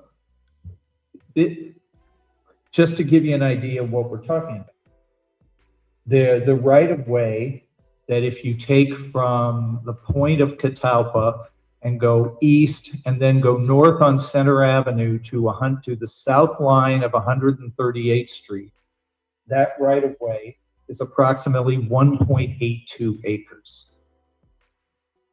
And why is that important? Well, the right of way is important for us because in addition to that right of way, we would like to try to acquire the lots that are on the west side of Center Avenue that are currently the lots that are owned by the village, which are north of 138th Place, which is the first street south of 138th. Those are owned by the village, and there is literally nothing on those lots. And they do not appear to have been, I mean, they're incredibly densely forested with all kinds of invasive species trees and some larger trees that probably predate those. It appears, at least on a couple lots, there may be some foundations left over from homes that were there at some point in the distant past. And then south of 138th Street, the Park District owns, the village lots combined are less than an acre total. The Park District lots, which are south of 138th Place that Clean Harbors would also like to acquire, they comprise about 1.32 acres. And at Mayor House, I know you participated in a video call that my team had with the Park District Board. And so you are at least, I think, passingly familiar is that the idea from the Park District is they would like to sell those lots to my client in order to fund then the improvement of another park with baseball facilities. And so that gives you sort of what we're trying to do. So in total, what Clean Harbors would like to acquire is the 1.82 acres of the right-of-way that's currently not really used, the Park District lots, and then the village lots that are north of the Park District lots. So that's a total, we're going to call it roughly about 3.7 acres. So the question becomes, why do we want that land? What's the plan? As Scott described, there are traffic issues surrounding that area, both on 138th Street, where trucks come in and turn south to enter the plant, as well as on Catalpa, which is in effect the entry to the southwest portion of the plant, where because in effect what's happening is the barrels of the material are being loaded and unloaded onto and from trucks. If they can't do it fast enough, those trucks then queue up down those streets, into and next to residential neighborhoods and clog traffic. So the idea for my client is is that they would take the additional 3 acres to create additional truck parking such that instead of having trucks on the public rights of way, they would be all being able to be dealt with within the 4 corners of the plant property. And that would include truck parking as well as then additional lanes coming south, from 138th Street where Center Avenue theoretically exists today. Sounds right. Okay. It sounds like. It's not a lot of land, but it's a complicated acquisition because, just as an example, we cannot acquire, or we wouldn't want to acquire the properties from the village or the park district unless they, for example, were rezoned from their current designation. Actually, the right-of-way is not zoned at all, but the other properties have a residential designation. But we would need to have those then rezoned in order to match the zoning of the current plan so they could be used for the same uses. And the only other the complication is, and then just as a footnote to this, which is the park district under state law cannot sell properties of over 2 acres except through a referendum. Well, here, because it's less than 2 acres, they can sell a property provided that the circuit court approves the sale as being an adequate compensation for the district. And so in order to complete the whole deal, we would have to, in effect, I think the sequence, if that would be, I think logical, would be to get an agreement with the village on the right of way and the lots if you wanted to sell the lots, and then I'll have that agreement then be contingent upon your board's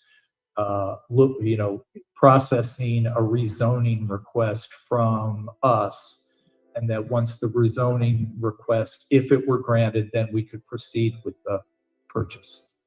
Okay. So what I want to do, because I know we've had some discussions, and of course, I want to thank you, of course, for what you've been doing for the community and the interest in rebuilding. I know you've had discussions with administrator as well as our attorney. So I want to make sure we let the community know some additional opportunities or things, the partnerships we're working towards. I think we're in a good place as long as we come to an amicable solution, but I think everybody's willing to work together. So if we can, just continue to follow up the dialogue with the attorney as well as your team. We could. And the last thing that I would add tonight is also to be honest, we did not know what the value of these properties is or could be. And so Clean Harbors hired the accounting firm of Cohn Resnick, their appraisal division, who does a lot of municipal appraisal. In fact, they're the lead appraisal group for Metropolitan Water Reclamation District, to appraise these properties. And so we are now in the process of finalizing those, and I will be happy to share those once we get the final copy, which could be as early as this week.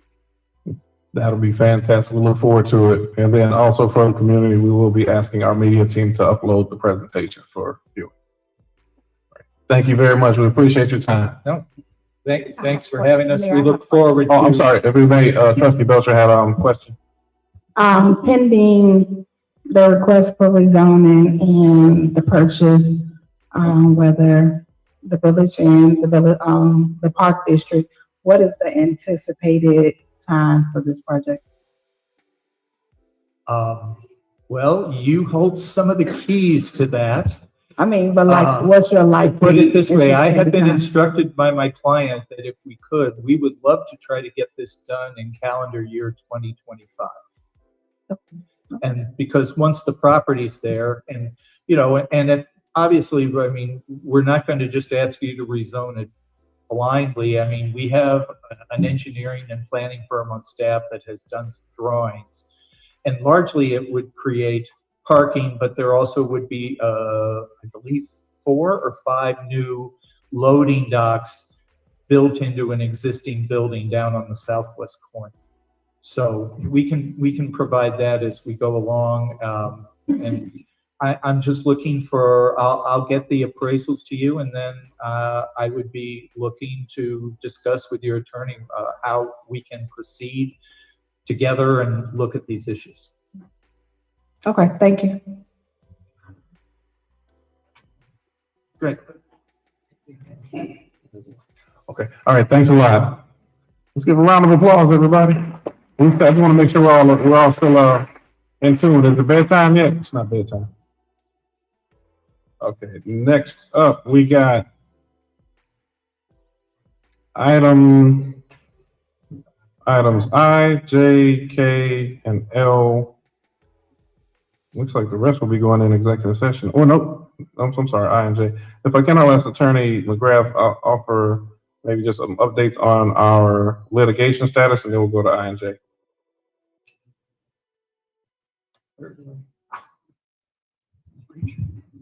Thank you, Mayor. I appreciate it. Couple of items.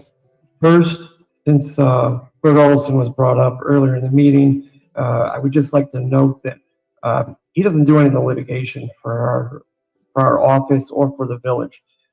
So anything with litigation falls on me. So I'll give that report. But Bert did give me some memos to pass out to the mayor, the board, and the clerk. I think it was also emailed. This in regards to revisions to the historical commission ordinance for the village. There's some changes that he's suggesting. Again, this goes towards the Pope's childhood home. So I'll pass that out, and the clerk can also send it to you. And he strongly recommends that those revisions be made to that ordinance to move forward, and then you can get state and federal funding, hopefully, for that location and any other locations that you turn into a historical site or landmark.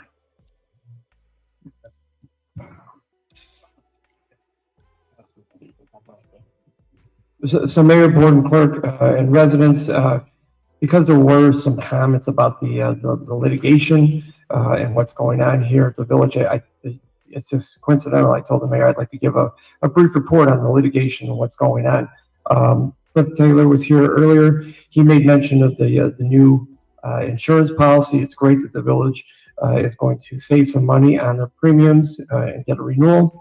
I think it's important for the residents to know what the village has gone through given the past administration and the problems and the difficulties because of the past administration, all the issues that everyone's fully aware of. But you might not be aware that the village had a very, very difficult time even getting insurance the last runaround. I mean, it was shopped and shopped and shopped.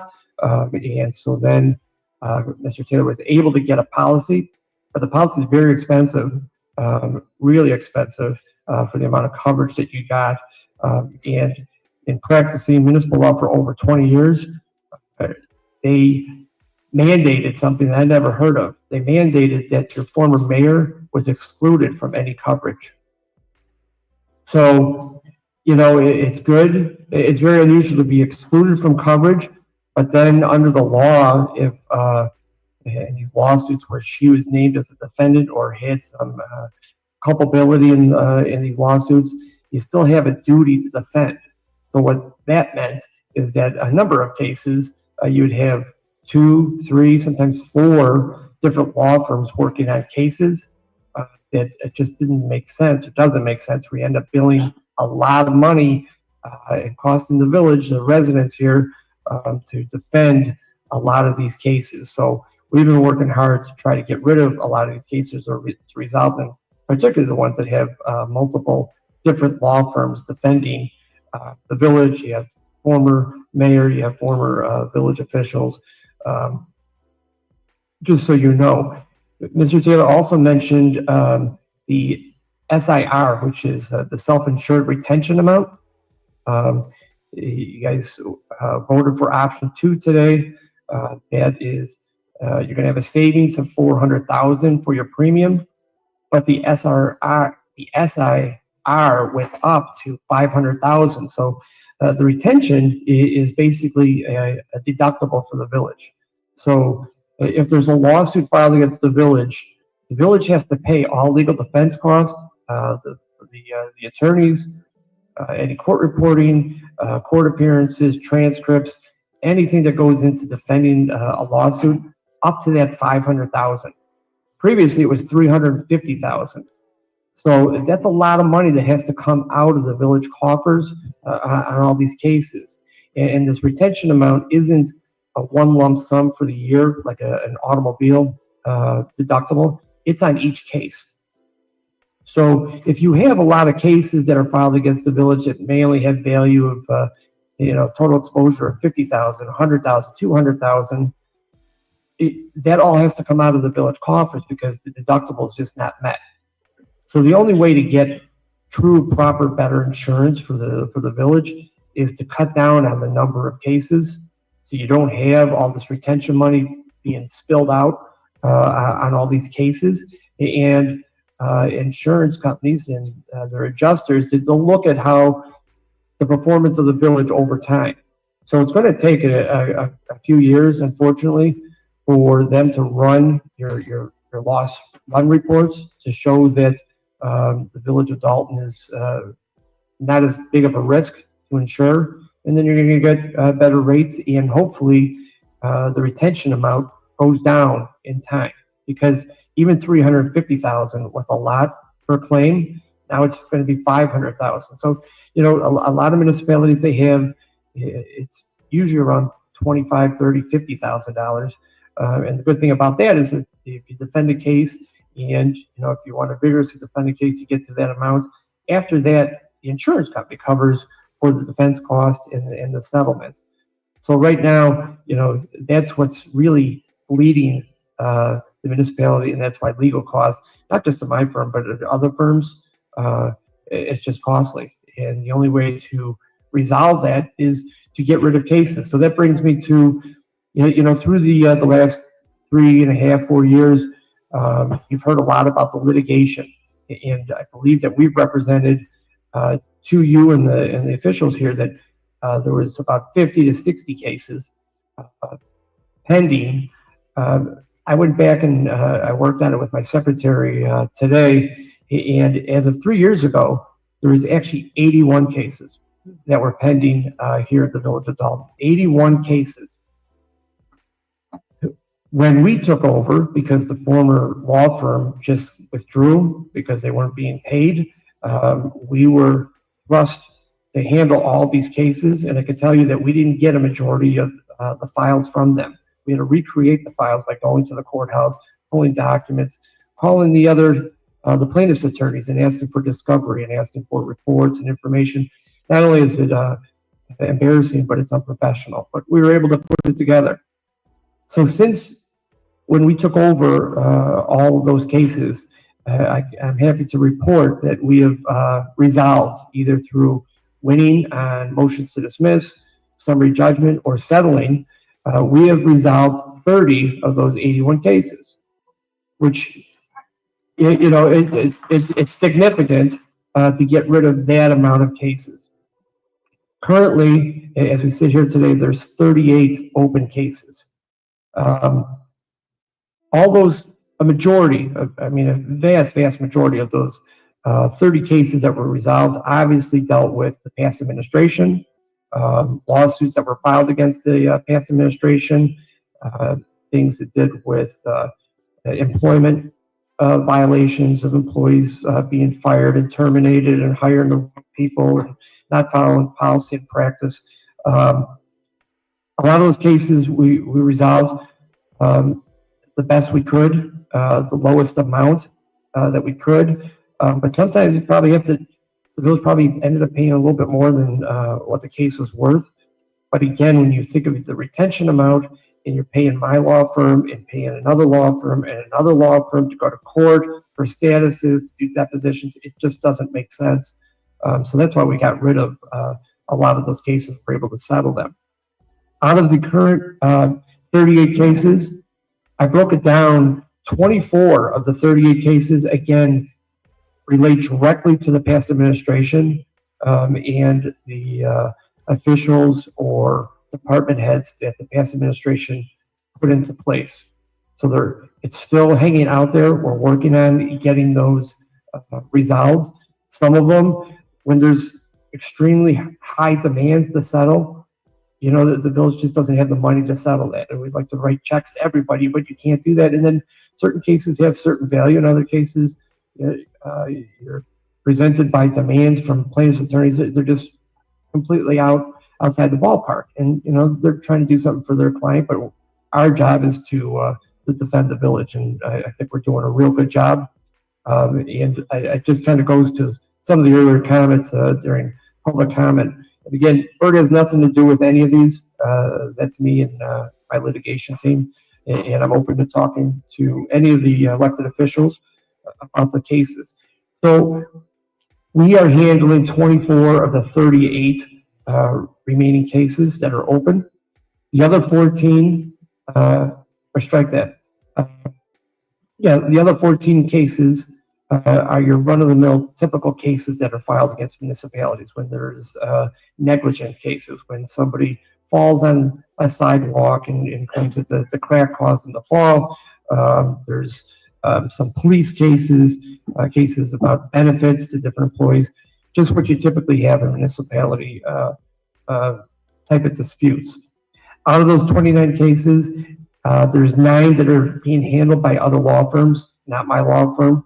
That is at the choice of the third-party administrator, and also in part because there is no insurance coverage for those cases because they directly pertain to the past mayor and past officials. So that's kind of like the overview of the litigation. Again, going from 81 cases to currently 38 cases, 24 are dealing with the past administration. We'll get through it, but it's going to take a little bit of time. All right. I would like to note that since the new administration has come on board, we haven't been handed any new lawsuits. So I know it's early, and you know certainly there's going to be some lawsuits filed, but it's night and day as compared to the past administration when there was almost a lawsuit a day that we get notice of and being filed, and they're not cheap. You know, you have to defend them, you have to talk to witnesses, and you have to evaluate, you have to go to court. So kudos to the new administration. I'm not aware of anything that's going to be filed, so you know we're about 4 going in 5 months. If it keeps going like that, you know your insurance premiums are going to go down over time, but I'm telling you, the next year or two it's going to be rough because of the retention amount, even though your premium's gone down. So as far as litigation, that's all I have. If anyone's got any questions. Any questions from the board? Okay, hearing none. What I'm going to do is we'll take a motion on items I and J, and then I'll do mayor's report, then we'll go into executive session. I'm sorry, there's an attorney here who came a couple meetings ago, went into executive session. It's a matter that should be resolved and will be resolved. Unfortunately, it didn't make the agenda tonight. There's a consensus from executive session to resolve it. I know I was unaware, but the actual dollar amount was in the warrant list and was approved. The attorney's sitting in the back. I told him before the meeting we can't add on to the agenda once it's posted, otherwise it's a violation of the Open Meetings Act. To put the agenda and the pack together is a lot of work. We get a deadline from the clerk and the village administrator the Wednesday before the meeting. That's how much goes into it. I was able to slide in a couple items that are listed for settlements, which thankfully are on the agenda. So my apologies to counsel. He's got to go to court tomorrow, but I told him to tell the judge that it's going to be settled. It just didn't make the agenda. But the payment amounts approved, and so that's a good thing. So you can tell the judge that. Okay. All right. Thank you very much, Attorney McGrath. We'll go to item I. I want to see if there a motion to approve resolution 25-011, the sale of 14440 Greenwood Road telecommunication easement to Tower Point Acquisitions LLC for the purchase price of $228,000. Is there a motion? I make a motion. Okay, heard the motion. Trustee Belcher, second. Trustee Stan Brown. Any discussion? Mayor, if I may. Absolutely. This is another item that kind of shows how inept the prior administration was. Comcast, you see these cell towers all over in different municipalities. Obviously, there's a couple here in the village. Comcast has antennas on some of these cell towers, and they entered into an agreement with the village years ago to pay monthly rent. And it's a steady income stream, not a lot of money, but it builds up over time. That was not received by the village of Dolton through the past administration. Lo and behold, the current administration found out, looked into it, and Comcast agreed that the village of Dolton was owed $160,000, which is no small amount given, the current financial status of the village. Anywhere you can come up with any type of money is good. It's great, actually. But that was monthly revenue that the village should have been getting, and for whatever reason, it fell through. So we resolved that with Comcast maybe 2-3 months ago. I'm hoping that the money came in from Comcast, but it was $164,000. So that led to items I and J, which is a company that is buying the easement and the lease for the cell towers. They approached the village. They want to do work with the village. And this is very good revenue that's going to go to the village based on these two items. And it also doesn't include in the motion, but there's also monthly revenue that the village will be receiving. I don't have it in front of me, but it's about $30,000 a year for each location. And that also gets increased with the cost of living, and it increases as time goes on. So, this is just more money that the village is entitled to, that you're going to be getting. So, again, kudos to the administration and moving forward. Mike McGrath, we are cold in here.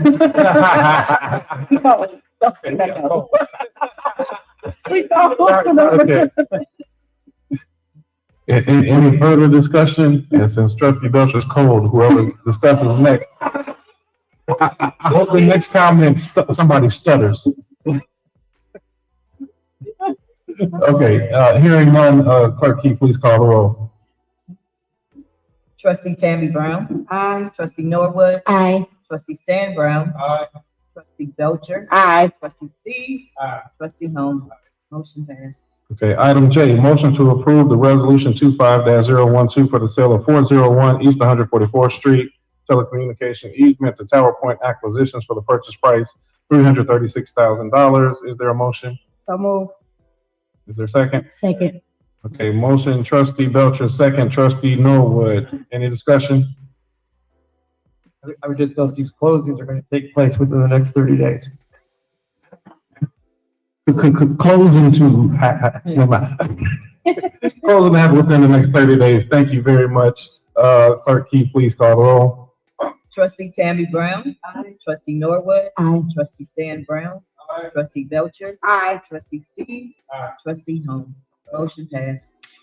Okay, items K, L, M, and N will go into executive session along with item D. I'm going to do some brief comments for the mayor's report, just so we can have that completed prior to executive session. A few items that I heard throughout the meeting, or a few comments to make. The flooding of the streets, we just want the community to know that the infrastructure concerns are noted, and they have been noted. As a board member for 8 years, and all the board members up here varying years, as well as most have over 10 years of history with the village. We know the ongoing troubles. We will be doing assessments and keeping the community updated on the status. I will note that through some of the work the administrative team, as well as the support from the board, we do have a rebuilding Rebuilding Illinois funding of $868,000 that will go towards the repaving of Clark Street from 146th to 147th Street, on 149th Street from State Street to Wabash, 147th Street from Edbrook Avenue to Indiana, 141st Place, Indiana Avenue to Manor, Sheridan Avenue from King Drive to Oak Street, Engle Avenue from King Drive to Irving, Irving Avenue from Sibley Boulevard to 152nd Street, Woodlawn Avenue, 152nd Street to Greenwood, Meadow Lane, 151st Street to 152nd, 151st Street from Meadow Lane to Dorchester, Sunset from 152nd Street to 154th, and Dante Avenue from 154th Street to 156th Street. The bids are being taken for that project. Bid opening is to be held on Tuesday, August 12th. So we are looking at 1.9 miles of roads to be repaved in the coming months. Now, the obvious thing that comes right behind that, because I know when that gets, we post some of the repairs online, and I still encourage every resident to do so, because the immediate thing is, well, what about my block? And we still encourage anybody. We do have a running list of blocks that need to be repaired, because we know there are many more blocks that need to be taken care of. I encourage those to continue to inform us, so that for those that are on the list, we will make sure that we acknowledge. For those that are not on the list, we will add them to the list along with a rating from 1 to 5 on need or priority. But in terms of the budget, Trustee Belcher mentioned that we have been working on the budget. The budget will be posted and made available. The budget draft or proposal will be made available tomorrow to the clerk's office, as well as on our village website. We will be calling a public hearing as well to discuss line by line this budget it'll be approximately the 15th of this month. We have to solidify trustees' calendar to make sure that will work. But we will be hosting the hearing alone. We will not be taking action that day. It will be strictly for discussion on it'll be strictly budget discussion, so we can get feedback from the community, the budget to be voted at our meeting in September. We are behind our timeline because the budget should have been in July 31st. It has been extremely important to myself and all trustees on this board that we go through this thoroughly, which has taken a little bit longer. And similarly, we have the opportunity or option to vote the budget the same day as our public hearing, but we also felt it important that residents get a chance to take a look at it, ask questions, and if adjustments need to be made, we have time to do so. So that will be the process on our budget, and so please be on the lookout for that on our website and available at Village Hall. We've got the engineering report, talked about flooding the streets. The insurance renewal, I think, is a big deal. We were able to get increased coverage limits. Last year, we had no coverage in certain areas. Coverage, and our maxed out coverage amount was $3 million. This year, we've got all lines up to $5 million, and even got an offer for excess coverage of up to $3 million. Should the board allow to do so, it will come at an additional cost. Right now, I don't think we're recommending that, but it's nice to know, or nice to be wanted. One thing that I heard, and this will kind of be my closing point, as we started, or the talk of Dolton United, we want to make sure we do stay so. And there's been a lot of clash. I would say there's been some unity, there's been some clash, and I think that it's a natural thing. We mentioned cyberbullying and some of the comments, and when we begin trying to work together, it's almost like that big blow-up fight that you may have with a spousal partner, and then you got to come back and kind of figure out who's going to say I'm sorry first. It's a very, very tough thing. It's going to take a lot of thick skin, and I know when people have been attacked, it's hard for them to rebound from that. So we always want to be mindful of that and be really, really intentional and thoughtful, because I know the easiest thing, one of my mentors told me, say, people will say, well, I'm mad, I'm going to give him a piece of my mind. And that's our natural reaction, is to give a piece of our mind. But with all of the hardships in the world, all the bills we have to go through, the last thing you want to do, because you never know who's close to that breaking point. And that person at that breaking point, you want to give somebody a piece of your mind? I don't want to get, I'm trying to hold on to I'm trying to mind my peace. So what I really want to encourage us is that we really keep just a good spirit, a good energy, and work with those that forgive quickly. I love that Trustee Stan Brown starts with the Lord's Prayer, as the Lord's Prayer talks about forgiving those who trespass against us as we forgive or ask for forgiveness for our trespasses. So that's my closing thoughts. Anytime that somebody comes, I don't address many of those issues, or we don't like to get involved. But our role is to try to be peacemakers and ask all that are involved to please just take a deep moment, take a breath, and let's figure out how do we come back center. And we are here to try to be the buffers for those who are willing. So having said that, that'll conclude our mayor's report. And I'll ask for a motion to go in executive session for the items listed. Is there a motion? Okay, I heard motion, Trustee Steve, second, Trustee Norwood. This is for executive session for discussion around disciplinary and litigation. All right, clerk, can you please call the roll? Trustee Tammy Brown. Yeah. Oh. A little too deep. Okay. Trustee Norwood. Aye. Trustee Stan Brown. Trustee Belcher. Aye. Trustee Steve. Aye. Trustee Holmes. Okay, we're Aye. All right, we will take action on the items listed once we return. So we will look at, we're in 15 minutes. Blessings, y'all. All right, I am concerned. I'm concerned. We have a lot to unpack tonight. Thank you for being with us today. The first thing I want to talk about is so much. I got my notes, guys. I was like, bump this. I had to get myself together. But first and foremost, I'm very concerned of what I'm hearing as far as the businesses being brought into Dolton. We're going to have to unpack this.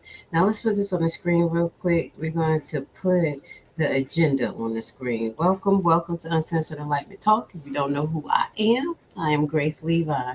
So hold on one second. Let me put a better picture up here. Let me move this. I'm concerned, and I'm glad we're still paying attention to this because Dolton residents, this sounds like it's going to be a lot of rezoning going on. Maybe something close to what's going to happen in Harvey. Hold on. Let's put myself right here. So what they're going to an executive session for is to talk about items I and J. Or no, they're going to go in to talk about the lawsuits and pending people who are supposed to be fired. Hopefully that's Officer Carlton, but we'll keep our eyes open. Now, my concern is item I and item J, the telecommunications, and also something else that we heard in the broadcast. Now, they're talking about putting cell towers into Dolton. Now, this is what I want you guys to start to consider. Cell towers and data centers, they do a few things. One, they increase the water usage in the area and electricity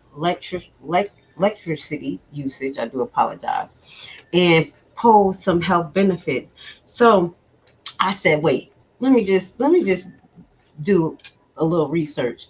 So it says, this is according to AI, placing cell towers in community can bring both benefits and down drawbacks, impacting property value, highlighting that if you put cell towers in, not only do rezoning should happen for health benefits, but it does lower the property value because who wants to live by a cell tower? Highlighting that there are a lot of studies that you can look up now and documentaries that highlight that there is some type of correspondence between these cell towers and cancer. All right.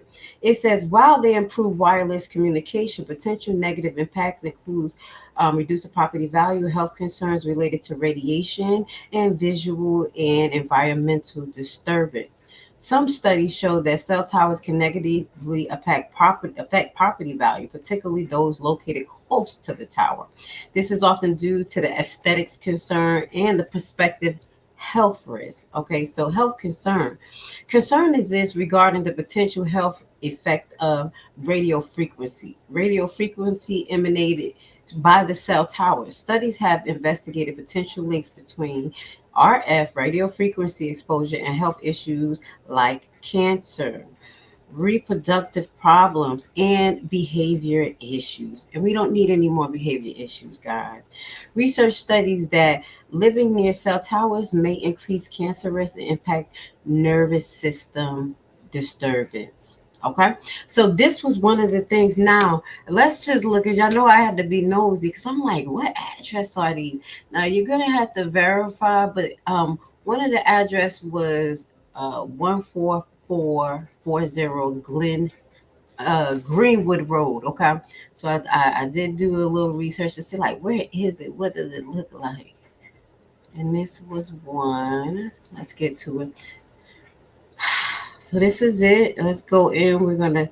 So I'm like, okay, someone has to verify, but this is where my ping is putting me in Dolton. Is this where they want to place the cell phone towers? Like I had to put the address in 3 or 4 times just to make sure I was at the right location, and I will put it on the screen. That is the address, as you can see, 14440 Greenwood Road. So are they going to build over this? Is this a basketball court? What center is this? So I went in a little bit more, and I'm like, what is this? Okay, so I looked at the other address where they want to create this easement. Okay, and the other address, I was like, okay, is this correct? Now, you guys live out there, and when I was out there for the butterfly release, I wasn't able to do a lot of, looking around because I was busy. But the second address is looking like Public Works. Let me know. Let me know if I'm tripping. Wait a second. So the address I put in was 401 East 114th Street, Dolton, Illinois. So here we go. And this is the address. I just want y'all to see, because sometimes I make mistakes. I'm not perfect, but this is it. So I was like, what is that? And then you look, it's Public Works. So are they selling Public Works or just putting the cell tower on a Public Works property? That's what I'm trying to figure out. So I said, okay, now, this is a short, deep dive with my nosy self. So hold on. This is the company. So the company name is Easement to Tower Point Acquisitions. So I said, let's figure out what Tower Point Acquisitions is. Now we're still waiting. I got my eye on Dolton. They didn't come back in. Let me see. Hold on. It looked like they ended the first live and they're gonna start another one. Okay, here we go. All right. So I'm here, y'all. I just want to make sure that I'm on the right thing.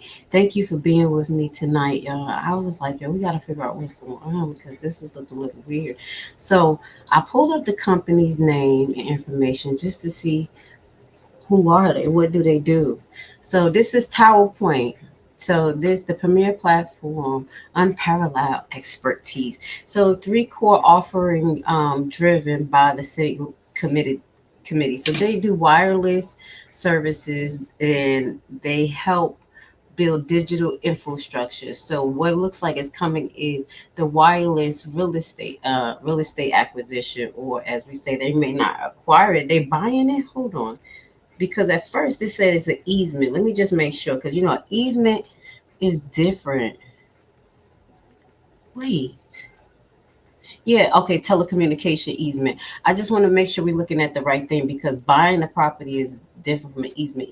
Easement is going to create more money for the town as they use it, but instead we still have to think of two things: health issues. No, three: health issues, property value, and rezoning. Rezoning. So, um, tell me what y'all think, because I don't know if the Dolton residents know what this is. Let's see. Building lasting partnership is the heart of our business. We participate in a variety of transactions type, including direct easements, assets, fees, and entity purchases from public to private owners, and development joint ventures for new business communication towers and digital infrastructure. So basically, they say that they are a company that acquire public places and put them back into private ownership. Do y'all understand that? Public means like government buildings to private ownership, because these companies who are wireless company, AI companies, are people like Elon Musk. I'm gonna have to throw that back out there. The AI tech gurus that literally Trump has funded. Yo, he funded them twice. He gave them billions of dollars first for SpaceX. Did y'all forget about that? I had talked about that. Nobody like talked about that because it sounded a little weird. Like, okay, but he gave them billions of dollars for SpaceX. Just because him and his girlfriend is beefing or his son is beefing, Elon Musk, don't mean that this thing is not being set up. And I believe they're doing it through the Black communities, because they're not going to bring all of these towers to other communities, because they're going to stand up. And because, we have a demand for funding as well as building around our infrastructure. If these things are presented to us, especially in a time after Tiffany Henyard, people may think that this is a viable idea, but again, it may cause some issues, because you see what's going on in Harvey. Basically, what it looks like is that they're selling out Harvey. Now, I don't know if they're doing it to AI, but at the end of the day, I don't know if the trustees are doing this on purpose, but usually cell towers go into commercial zone and not residential. Thank you. That's why they got to rezone. Oh, guys, thank you. Thank you for bringing that up. Okay. Oh, you remember when we were talking about the Pope's house? And I was like, the only way that they can make some type of money if they rezone the area and turn it into a historical district. And that's exactly what they said they're going to do. Turn into a historical district. So that's going to affect the business owners and the homeowners there, because it's going to be residential historic. Because my grandmother had a property in Brooklyn that they kind of turned to a historical district. But what ended up happening is not the price of value went up in the area, but it was demand, because they wanted to make certain aesthetics. They wanted to basically push the residents out. And that was another form of gentrification that happened in Brooklyn. Up in Brooklyn, Flatbush area. Back in the day, if y'all from there, because I was born out there, so my grandma from Brownstones, it was all black, blackity black, black. But then gentrification started to happen, and then they gave the great offer for the Brownstone. Like, okay, especially people who need it, passing down generational wealth. This is how gentrification works. So this is what I'm seeing, guys. So we may need to talk about that, because I'm like, whoa, is some changes going on, and are the residents going to be comfortable? Who houses are there? Who will be affected by this? Historical districts sometimes do come with tax credits, but that usually goes to the tax credits or discounts for businesses that goes in that area.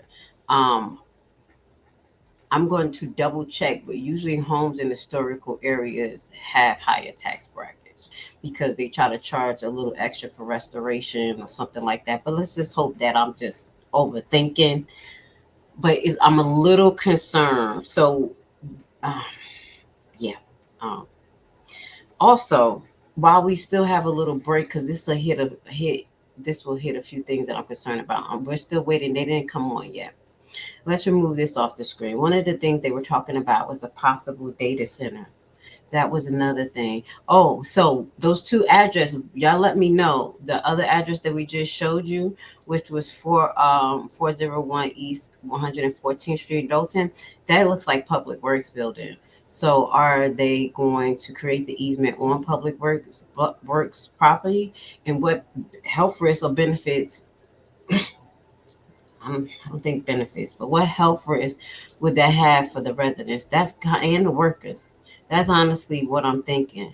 Okay. And we'll do a little bit more research on Tower Point business and what they do, because I'm not totally well rounded on AI technology, but I know data centers ain't the best, okay? And I do know data centers do cause health concerns, and they also increase the usage of water and electricity in the area, okay? So let's put this on the screen. Let me show y'all what inside a data center look like. I was looking for some pictures. That's what I was doing research, and while we was watching this, that was a long meeting, but it was a lot, and there's a lot to unpack. I'm glad I got energy. I'm glad I slept for the day. So these data centers, I was trying to figure out what do they use these data centers for. So let's go back. You know what they use the data to give us to collect our data. All right, so my main thing is what is the concerns and the benefit? While generally not considered a significant direct health hazard, is we're talking about data centers here, near to nearby residents. Data centers can contribute to environmental concerns that indirectly impact community health. These concerns include air and noise pollution, because it's pretty loud around those type of data centers, and things that use water reservoirs. We're going to talk to you about what water reservoirs they need to use, because they use the water to cool down the electronics. Okay, so these concerns, like I said, includes air and noise pollution from power generated, water usage, and the potential for increased utility costs. So these are some of the things that I think um, the residents really need to address, especially because they still have tea with the trustees. I'm still paying attention right now. The meeting hasn't started yet. They're in executive session. I hope they're paying attention what we're talking about, because they're gonna have to pump the brakes on some of this right here, because I'm a little concerned. So let's go to this. So it was talking about data usage, water usage, and if y'all already know, y'all have infrastructure issues, flooding going on in Dolton as well. So this is what we have to be concerned. This is also, if the village owns the towers, it will bring additional revenue. Yeah, but they don't. They can't own the towers because they're gonna have to manage it. They have to have the. They have to have They have to have the knowledge. They have to have the work base for it. So that's why they usually companies, AI especially, specialize in that, acquire land and under the guise of helping us get faster internet. I'm a little concerned. So data centers consume large amount of waters for cooling, which can strain local water resources, particularly in rural areas. Hold on. Data center in GA. I'm like, hold on, causing issues.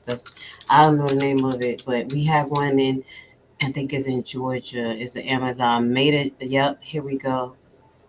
Let's bring it up here. This is so, guys, please, data center, boom, impact Georgia water resources. It's happening up here too. So we're gonna play this for you real quick.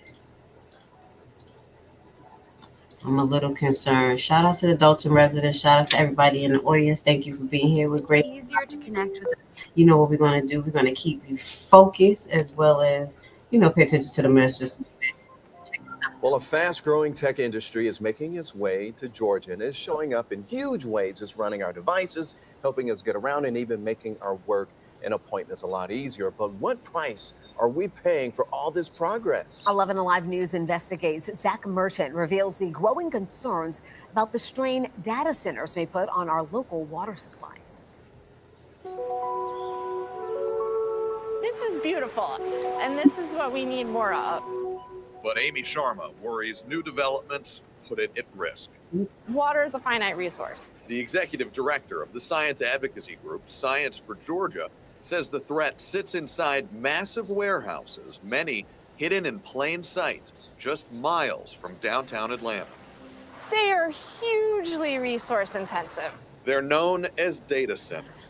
Emory University Goizueta Business School professor Ramnath Chalapa says the servers inside of them help power the digital age. And now the explosion of artificial intelligence is exponentially increasing demand.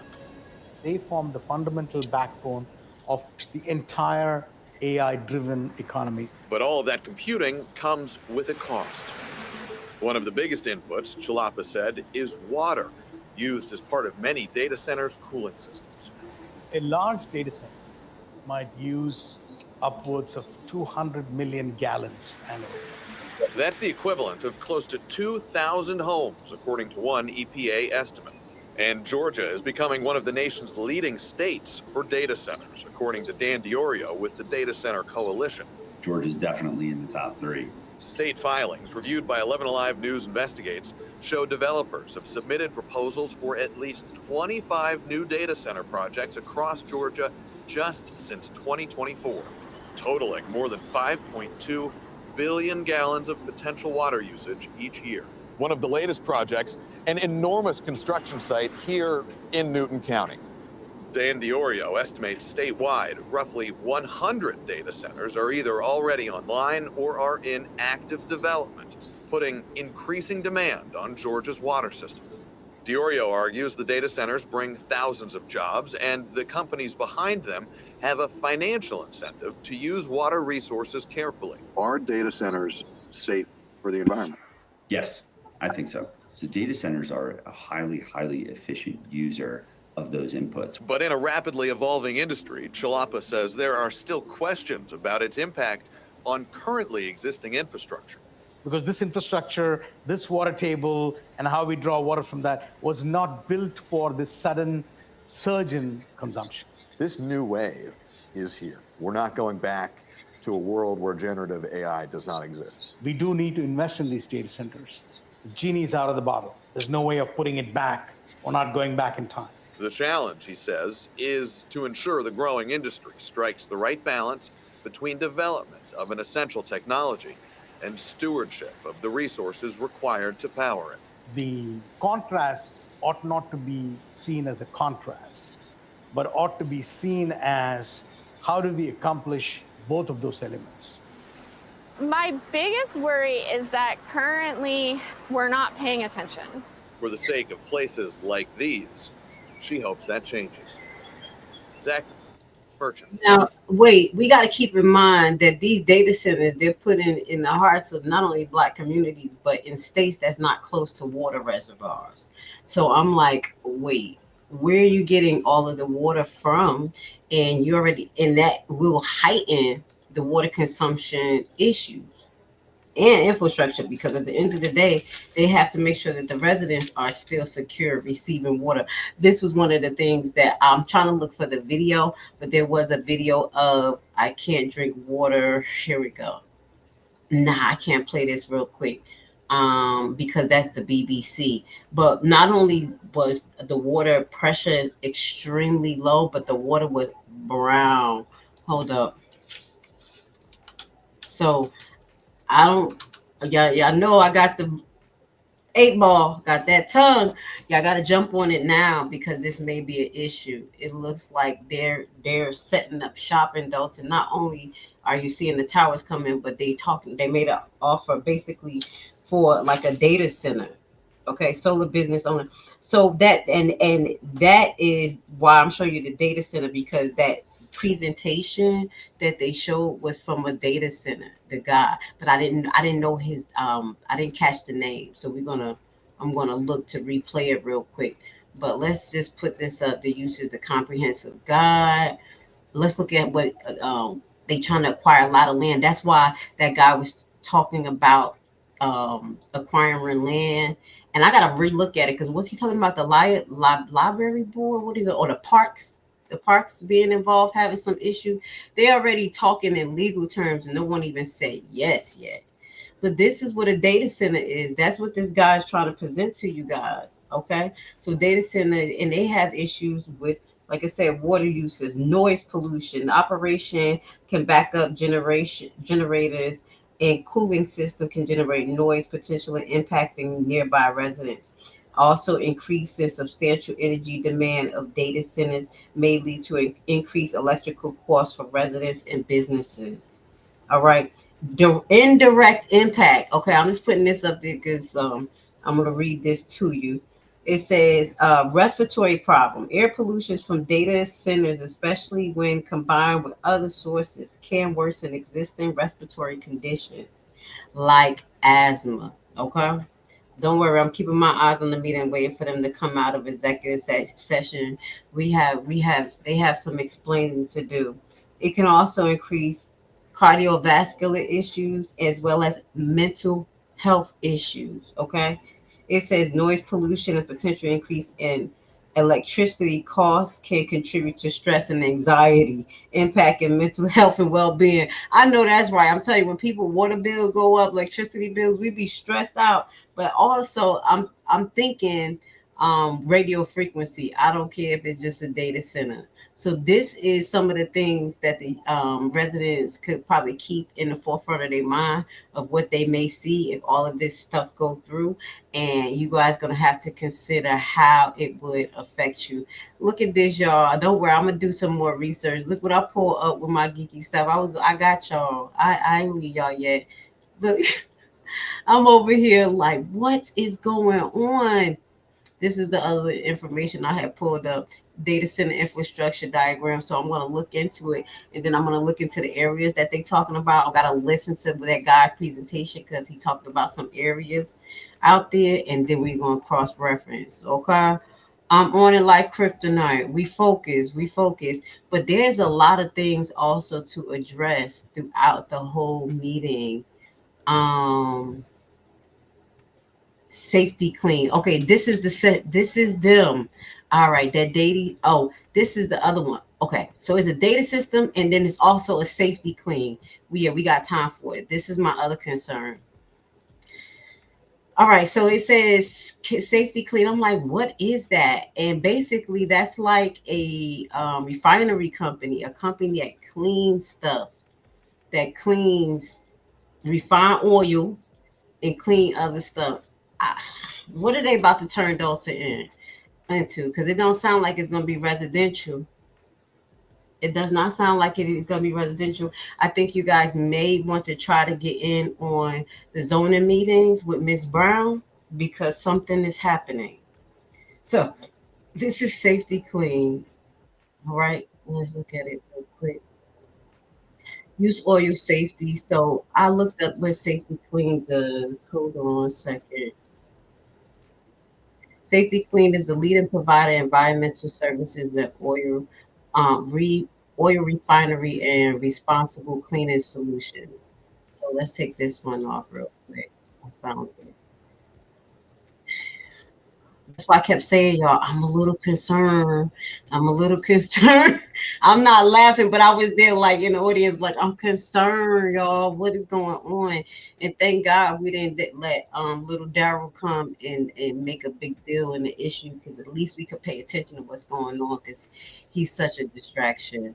But anyway, this is the place, Safe Clean. Who I think those were the ones are them. I gotta look back. I know it was three concerns: the data center, the towers, and also here because it sounds like an oil refinery company. So Safety Clean is the leading provider of environmental services, oil refining, and responsible for cleaning solution. We are at the forefront of developing practical green processing for businesses, just as we were the day the company was founded. In fact, for many years, we were virtually alone. So they monopolize. Few people share our passion for keeping workplace safety and keeping the environment clean. That passion and the resulting innovation pursuit punctuates, I do apologize, our history with notable first and recommendable achievements. Okay, so this is let's see, where's their product? Ugh. So let's just talk about oil refinery in itself. It does more than that. Okay. They do more than oil refinery, but I'm gonna go to what I was looking at. Hold on, the meeting about to start back, y'all. Y'all, it's serious. I'm glad we got our eye on them. They coming back. Shout out to Dolton. Here we go. I'm concerned. I'll see you in a few.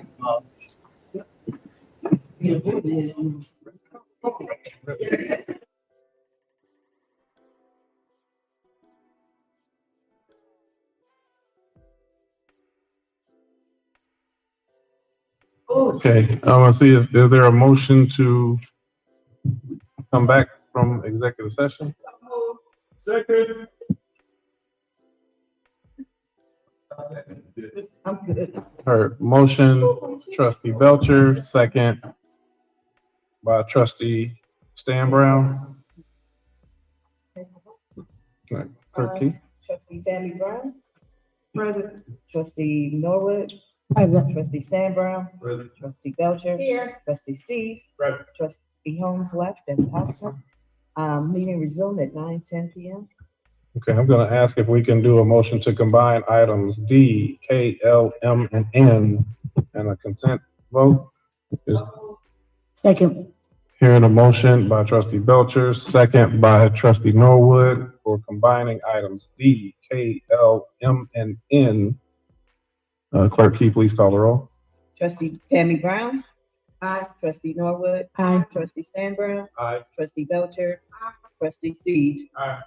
Okay, and then I will entertain a motion to approve items D, K, L, M, and N. Second. All right, hearing the motion to approve by trustee Belcher, second by trustee Norwood. Any discussion? Clerk Key, please call the roll. Trustee Tammy Brown. Aye. Trustee Norwood. Aye. Trustee Stan Brown. Trustee Belcher. Trustee Steve. Aye. Motion passed. Okay, is there a motion to adjourn? Second. Motion trustee Belcher, second by trustee Norwood. Okay. Clerk Key, please call the Belcher, roll. Norwood. Yes. Trustee Tammy Brown. Aye. Trustee Stan Brown. Aye. Trustee Belcher. Trustee Steve. Aye. Trustee Norwood. Aye. Meeting adjourned at 9:11 p.m. See, that's what the residents miss. A few of the lawsuits was approved. Let's get to this. I am concerned. They shut that shit down fast.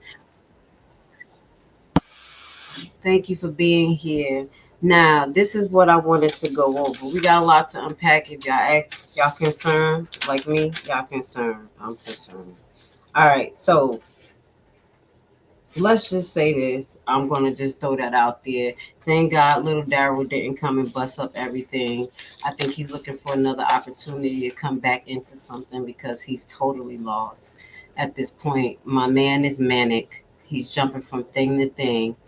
I don't know if he's running for commissioner. He's in Harvey. He has thousands of cases he has to handle. I'm just going to pray for Dolton that he does not come back in and cause the manic again because he needs something to attach to. He's threatening lawsuits for whatever apparent reason. And I will say his argument about them not addressing his lawsuit is obsolete because it's a newly filed lawsuit. As far as Jay Bill's first lawsuit, yes, they do need to address that immediately in other lawsuits, but I will have to agree with the lawyers. Some of the demands is ridiculous. I mean, it's cute and fun to read $1 billion from someone demanding on emotional distress, but that's not real. So those are the things that actually tie up the case when the lawyers have to go back and forth and actually negotiate these type of things that's unrealistic, and that takes time and money every time they exchange paperwork. So with that goes to say, that's my little spill on little Daryl. Thank God he didn't mess up everything. And as we said, I do think they should address Fania's case and a few other cases, but you see they're doing it systematically, obviously, and we're trying to figure out where they're getting all this money from, because did you hear that there's a conflict of interest right now? I'm trying to figure out how that's going to work. So the new insurance company, not only allegedly that they're bonded a little bit more, where they're covered up to $3 million more. Yay. But the premium is still pretty high. And I'm going to verify because y'all know I have the paperwork. But what I'm remembering is premiums was 500,000, 250,000 in prior years. But we know why the insurance premium is so high because of, let's put it on the screen. Y'all know I'm going to keep this picture forever, ever, forever, ever. Because of her and her goons. But what really stands out to me is that the new insurance company, and that was not brought to the attention when he was making his presentation, that they will not cover anything basically involving Hinyard. So the lawyer said that that may be a problem. That may be a problem because what? How many cases he said? 27 of the cases. Yeah, y'all gave me a lot of notes today. Oh my God. 30 of the cases have to do with Hinyard. Yeah, still, well, 30 of the cases was handled. 38 cases are still open. I think they said 27 has to do with Hinyard, and the 14 has to do with other litigations that's, allegedly normal to the municipality. But what that goes to say, now when they settle these cases and handle these cases, who's going to pay for the liability of the cases? Allegedly, if this new insurance company exclude Hinyard, is it from the new coverage? Um, and the question is the old coverage that they had going to cover these lawsuits? Because they had some type of coverage. I know they didn't get canceled in the middle of it. So I'm trying to figure out how that's going to work because it sounds like it's going to be more pressure on the residents' tax base, highlighting that they're going to keep a grocery tax on people. Okay? Taxing the food. I mean, now I'm gonna shut up because they have in Atlanta they have grocery taxes and they have like a city tax. So it's one city tax and then the grocery tax get its own tax. I think we have a grocery tax here in my town, but we don't have a city tax. Bear with me, y'all. I'm not a head hat person. Y'all know I love braids. I'm not a wig or a hat person. So this I can't wait to take this off, y'all. I'm gonna put my braids back on. Anyway, with that goes to say, please hit the like button. I appreciate you guys being here. Yeah, that grocery tax thing, I don't like it, but they have it here, so I can't even complain. And I mean, I would think that it would be more nice of them to kind of backtrack on that for a little while for the residents because of all the hardships and the high taxes. But allegedly, they need that for the roads and bridges. That's why we're gonna have to start paying attention to the roads and bridges funds as well because these streets are an issue. And you remember I told you I kept looking at all the roads and bridges accounts in Thornton and Dolton, and they was pretty stable because they wasn't using them to fix the streets or nothing. So the residents don't want just the potholes fixed. Shout out to all public works because it's a little weird. I think having that tower there, you're gonna have to have people to manage that tower. So that's gonna take up more space in public works. Public works ain't that big, and y'all need more public work workers. I'm just here thinking, y'all. I'm thinking a lot. Maybe because I was sleeping all day, so I'm like, yeah, there's a lot going on here. I don't know if this approach is totally right. Do y'all still have the community committee advisory committee? I think y'all need to get that back together and start coming up with some ideas because again, they did ask you guys. They asked you when they were talking about the zoning and planning, Ms. Brown, and that's where the data center came up. And I was like, oh shit, it's gonna be a problem. She said, give us some ideas of things to bring to Dolton. And there are some ideas that won't cause such heavy burden. Like, I'm gonna give y'all some because I never give y'all some. I'm gonna give y'all some solutions. Okay, if y'all here for it. Get an audience. I'm gonna need y'all to use y'all thinking mind today. Okay. Shout out to the new audience members, the one who like to think, talk about stuff, free minded. Love you guys. Now I was thinking about storage unit. Storage unit is self sufficient, no environmental issues. That's good. Look for people who want to do that. Reopen the factories that are out there. If there are factories that's out there um, that you may can't open up to use for different manufacturer companies that don't have to take such big tolls on environmental, like distribution, you know, big storage, big thing, big storage, big type of holding. How can I say storage units? Not the little ones, but you know what I'm talking about, where the trucks come in, distributing food, things like that. Those type of companies is okay. The only hardships about that is that it create a lot of damn traffic, and that was also what was concerning me about one of the businesses, because I do think that oil refinery company is going to take up not only space, but they're also going to have big trucks coming in and out. And yeah, I think it's not going to be totally a good look. Now, we have some like big storage companies out here in that area. Do be a lot of traffic. It's like Amazon, big storage and distribution out here. Those type of things are okay. You know, it's okay to have those. They have to update downtown.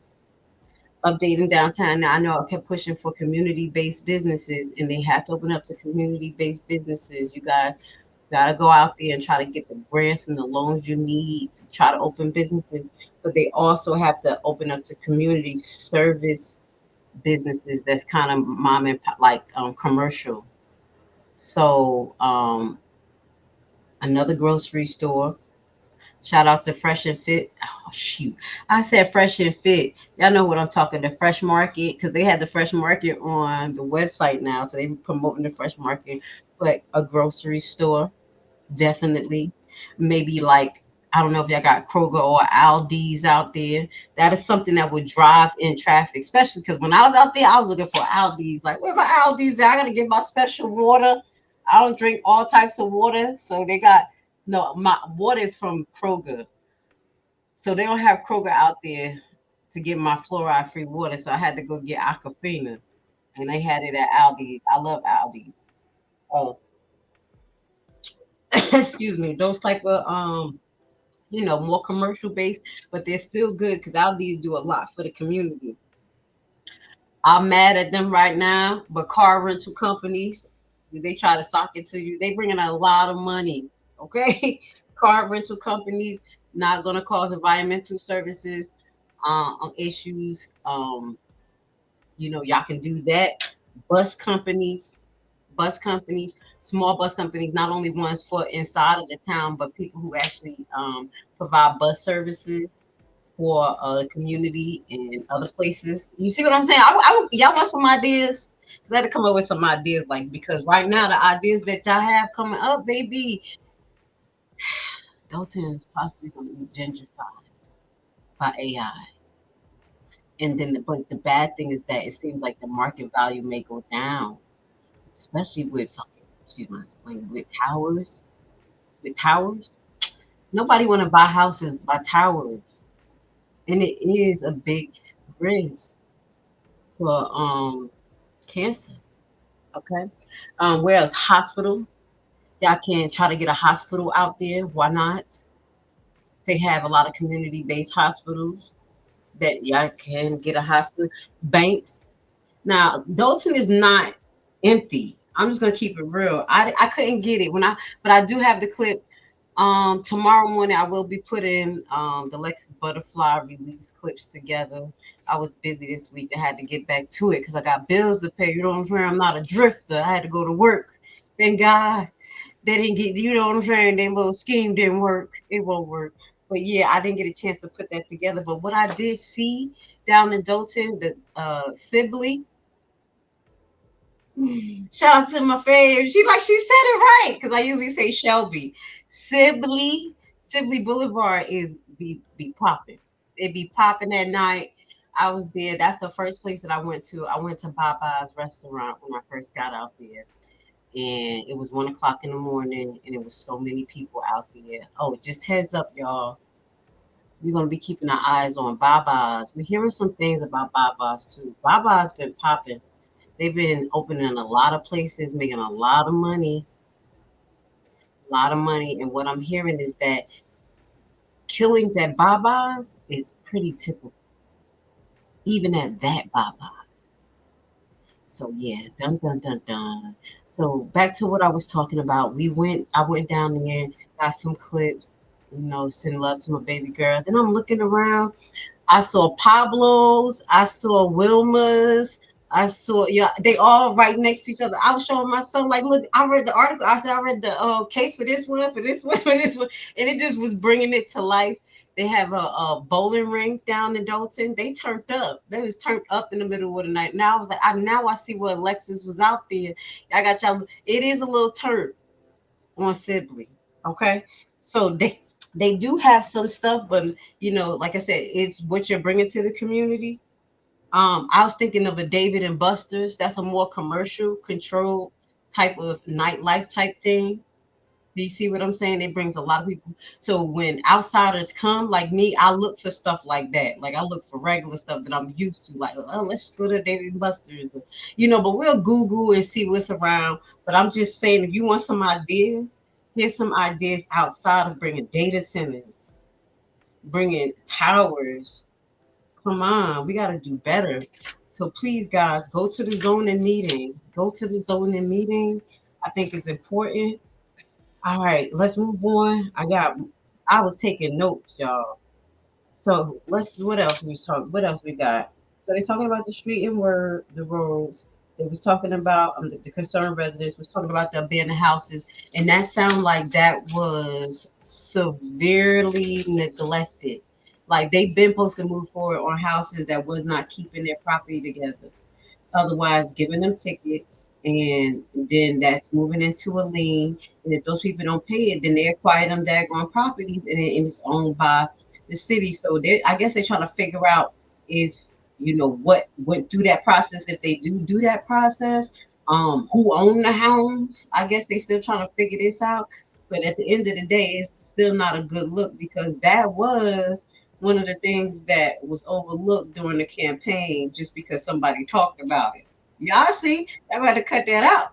Cassandra brought that shit up, but it's really a problem that it's really a lot of abandoned houses that has a lot of shrubs and overgrown, and that's another thing that's throwing the property and the rodents, the property value down. I do apologize, and the rodents.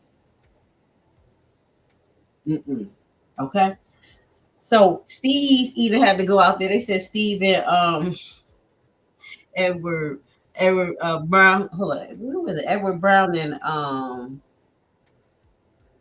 who went out there? Brown and Steve went out there cutting grass.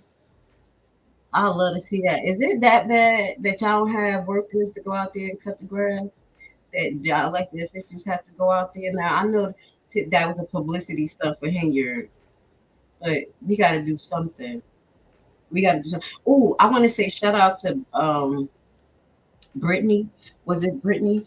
They had that program. Oh, now matter of fact, and shout out to the clerk.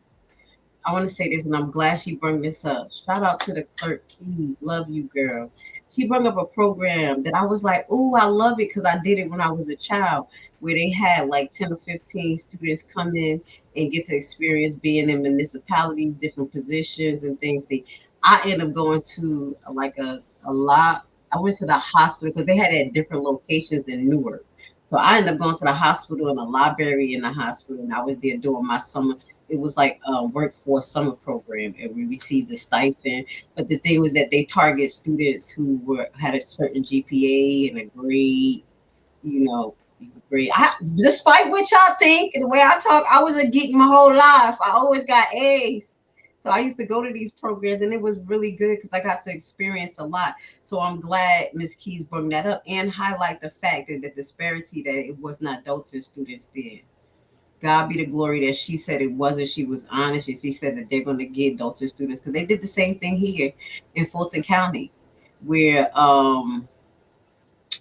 Fannie Willis ran a sham type of summer program where she had all her elected official friends, cousins, nieces come in to Fulton County and experience a program that was supposed to be for underprivileged Fulton County students. And obviously, they got a lot of gang problems and things.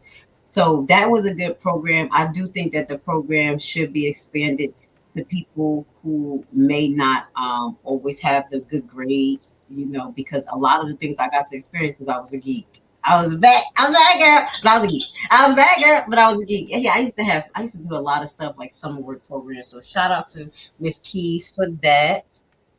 All right. So obviously infrastructure issues, and y'all about to have data centers up in there. Y'all gonna have basically oil refineries trying to come up in there refine oil. So they're gonna be digging in the ground wherever they do. Oh, let me just read this real quick about the oil refinery potential risk. So clean up oil spills is crucial for mitigating environmental damages. So that's what they do too. They don't only, refine oils, they do oil spills. They do a lot. We're going to get into that company.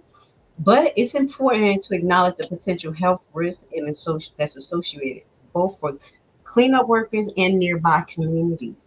So, potential risks, chemical exposures, oil spills involve toxic chemicals like benzoate and polycycline aromatic hydrocarbon. I said that right.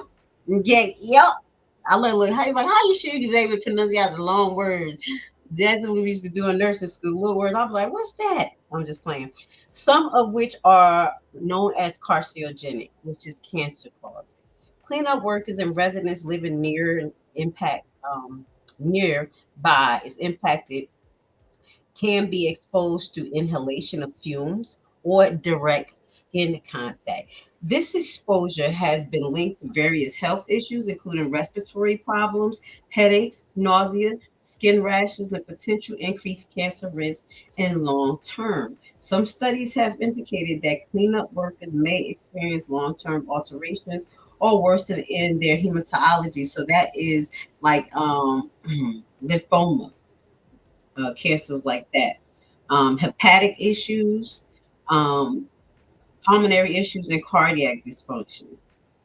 Okay, so chemical disparities often include when it's oil leaks inside of the environment or in the community, and it can induce additional health concerns, and they may become aerosols, just like they were talking about like if you sneeze 10 foot, all of that stuff. That's what they're talking about, and lead to respiratory problems and other illnesses. We're going to do a deep dive on this because I was watching some documentaries where people in what I call them documentaries, but they're actually real live stories of people who have been complaining in Georgia and different areas who over time have respiratory issues because of these government projects. Even putting train tracks through residential areas and things like that, like the smoke that goes through, everything you have to question, okay? It's the reason why Nurse Lashley came. We got to think about this, okay? Um, Safety precaution and training. So they talking about safety precaution and training, but you can't give PPE to all of the residents. All right, so what else we went in? They hired more workers. Oh, this was nice. Belcher announced, okay? It was Belcher announcement that they had a resource hub. So that resource hub, I think you guys need to go down there and see what it offers. Is it just referrals? What did they do? Get back to me. They need to have these things on the website. I was being nosy, y'all. So I went into the Dolton. I'm like, y'all love Grace because I'm gonna do the deep diving for you just a little bit. So I was being a little nosy, and then I went into the Dolton website and I went into like what they're doing in the youth department. Now, this is some of the stuff.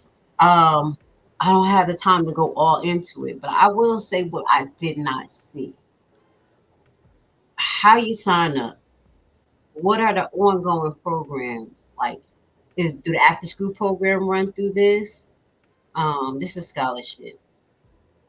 So I guess whatever that they have going, you just kind of sign up when the event come up. But like for instance, when I moved to a community, I was looking for like Boys and Girls Club volunteer things. And what they would do is that you sign up on the website and then they'll start emailing you information when they have these events to keep you posted. Because one of the things they were saying was that, yeah, they needed to get the information out to people. But all you got to do is just open this website right here for a sign up sheet. That's the only thing I'm saying, Miss. I said, where the hell is sign up sheet? Where do they collecting the information to get back to people? They show some things, and I'm like, how do we get involved? So let me see. What's at the bottom? You can email, you can subscribe, but I want something. They need to have something where, like, okay, we have this event monthly here, sign up here. You know what I'm saying? Who is in charge of this email? I just, yeah, I was being a little nosy. I like it. I'll go more deep into it, but you know, I had to find what was missing, and I think that's what's missing. That'll save you a lot of time and money, and maybe I won't be spending money like Thornton on mailing and postage. And yeah, just have people just sign up. That's what technology is good for. Y'all don't need to bring all of the data center in there. So, all right. They said they got 2 new officers. We'll keep our eye on that. I'll keep y'all up to date on what we're doing with the Alexis project, the guerrilla warfare dog. You already say the revolution will not be televised. All right, I went through a lot of my notes. Let me see. What else did I say? Brittany's clerk keys for the summer program. I told you for Brittany, basically your youth program, get a sign up sheet right there. It won't be too hard for you. Because this was from the website. So I went to Dolton website and that this page that I'm showing you is from the website. So when you go under youth services, it takes you here. Oh no, damn, that's the wrong one. I'm sorry. I burned the oil company back up. Maybe God like talk about that a little bit more, that oil refinery, because that is hold up. That's a little scary. All right, what else I got for you? I think that was a majority of the everything that. Oh, I know I have to be optimistic, but I'm gonna be pessimistic about this. Y'all gonna have to do a little bit more than 1.7 miles of paving or whatever you're doing. Okay, 1.7 miles ain't nothing. I could walk 1.7 miles. It's like you're doing the street. We got to do a little bit better. So I do have a question. Maybe people can help me. My question is, now when we were watching the Thornton meeting, we know that Dolton falls under Thornton. And now that we have to pay attention to the roads and bridges guy in Thornton because he seemed a little, ready to spend that money, okay, without telling us what's the plan, dog. What are you about to fix? What roads is Thornton responsible for fixing? Do they encompass Dolton?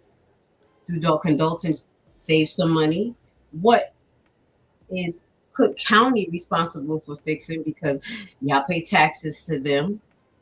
Do you see what I'm saying? We got to figure this out because now they're talking about infrastructure development, even though they've been talking about that with Henry. Henry was just like, but my thing is now, like, you have so many entities talking about the same thing. Who is going to do what? How is it going to be implemented? And since we are falling under the state, like tier under tier, I mean, Dolton under Thornton, Thornton under Cook County, and then Dolton paying for all these taxes, paying for all of that shit, Peggy. Why is it moving so slow? Who are the entities? How you going by about getting that money? Because 1.7 miles, I love you. I got love for y'all, but it's not enough. Not 1.7 miles. We got to do a little bit. Her report was so short. So anyway, with that being said, if you have any questions, let me know. Put it at the bottom. We're going to be coming back to you with a Southside report. You know what we do every Friday on the MacNet Morning Show from now on. We do the Grace Levi report. So if there's any concerns that you have that you want me to talk about, we can put it out there. Because MacNet is on the radio. I think he out there in the radio out there. We got to get out there. We gotta figure out what's going on. We so on the YouTube. I'm so on YouTube. Don't know what the hell going on around. Like, are we on the radio too? What we got going on? But with that goes to say, I support everyone who's out there making a difference, staying sucker free, staying drama free, staying holy and prayed up, and not perpetrating a fraud like this guy. I gotta fuck with him. I'm gonna ride you like a donkey. Y'all, your people try to make me lose my job. I'm not about to play with y'all. I told you. It's all hats are off. Okay, you should have told them to leave me alone. With that being said, I love you guys, Dolton. Y'all stay sucker free. I'll be back tomorrow evening, hopefully, definitely tomorrow evening. We're going to be going over the Hassan lawsuit, okay? One of the lawsuits, and find out what's going on between him and Harvey, because it's been a long-standing issue. And they wanted him to bring an oil refinery company into Harvey. Thank God he didn't. You feel what I'm saying? There's a lot behind Hassan. There's a reason why that little Daryl is trying to go after him. So with that being said, I love you guys. Y'all have a great evening. I will see you guys tomorrow. But until then, you know what we doing, though. What are we doing? Guys, this is Super Mayor Tiffany A. Hilliard, the People's Mayor. So, you guys doing a lot of snitching. Hide the money, y'all. There's poor people around. With your broke ass.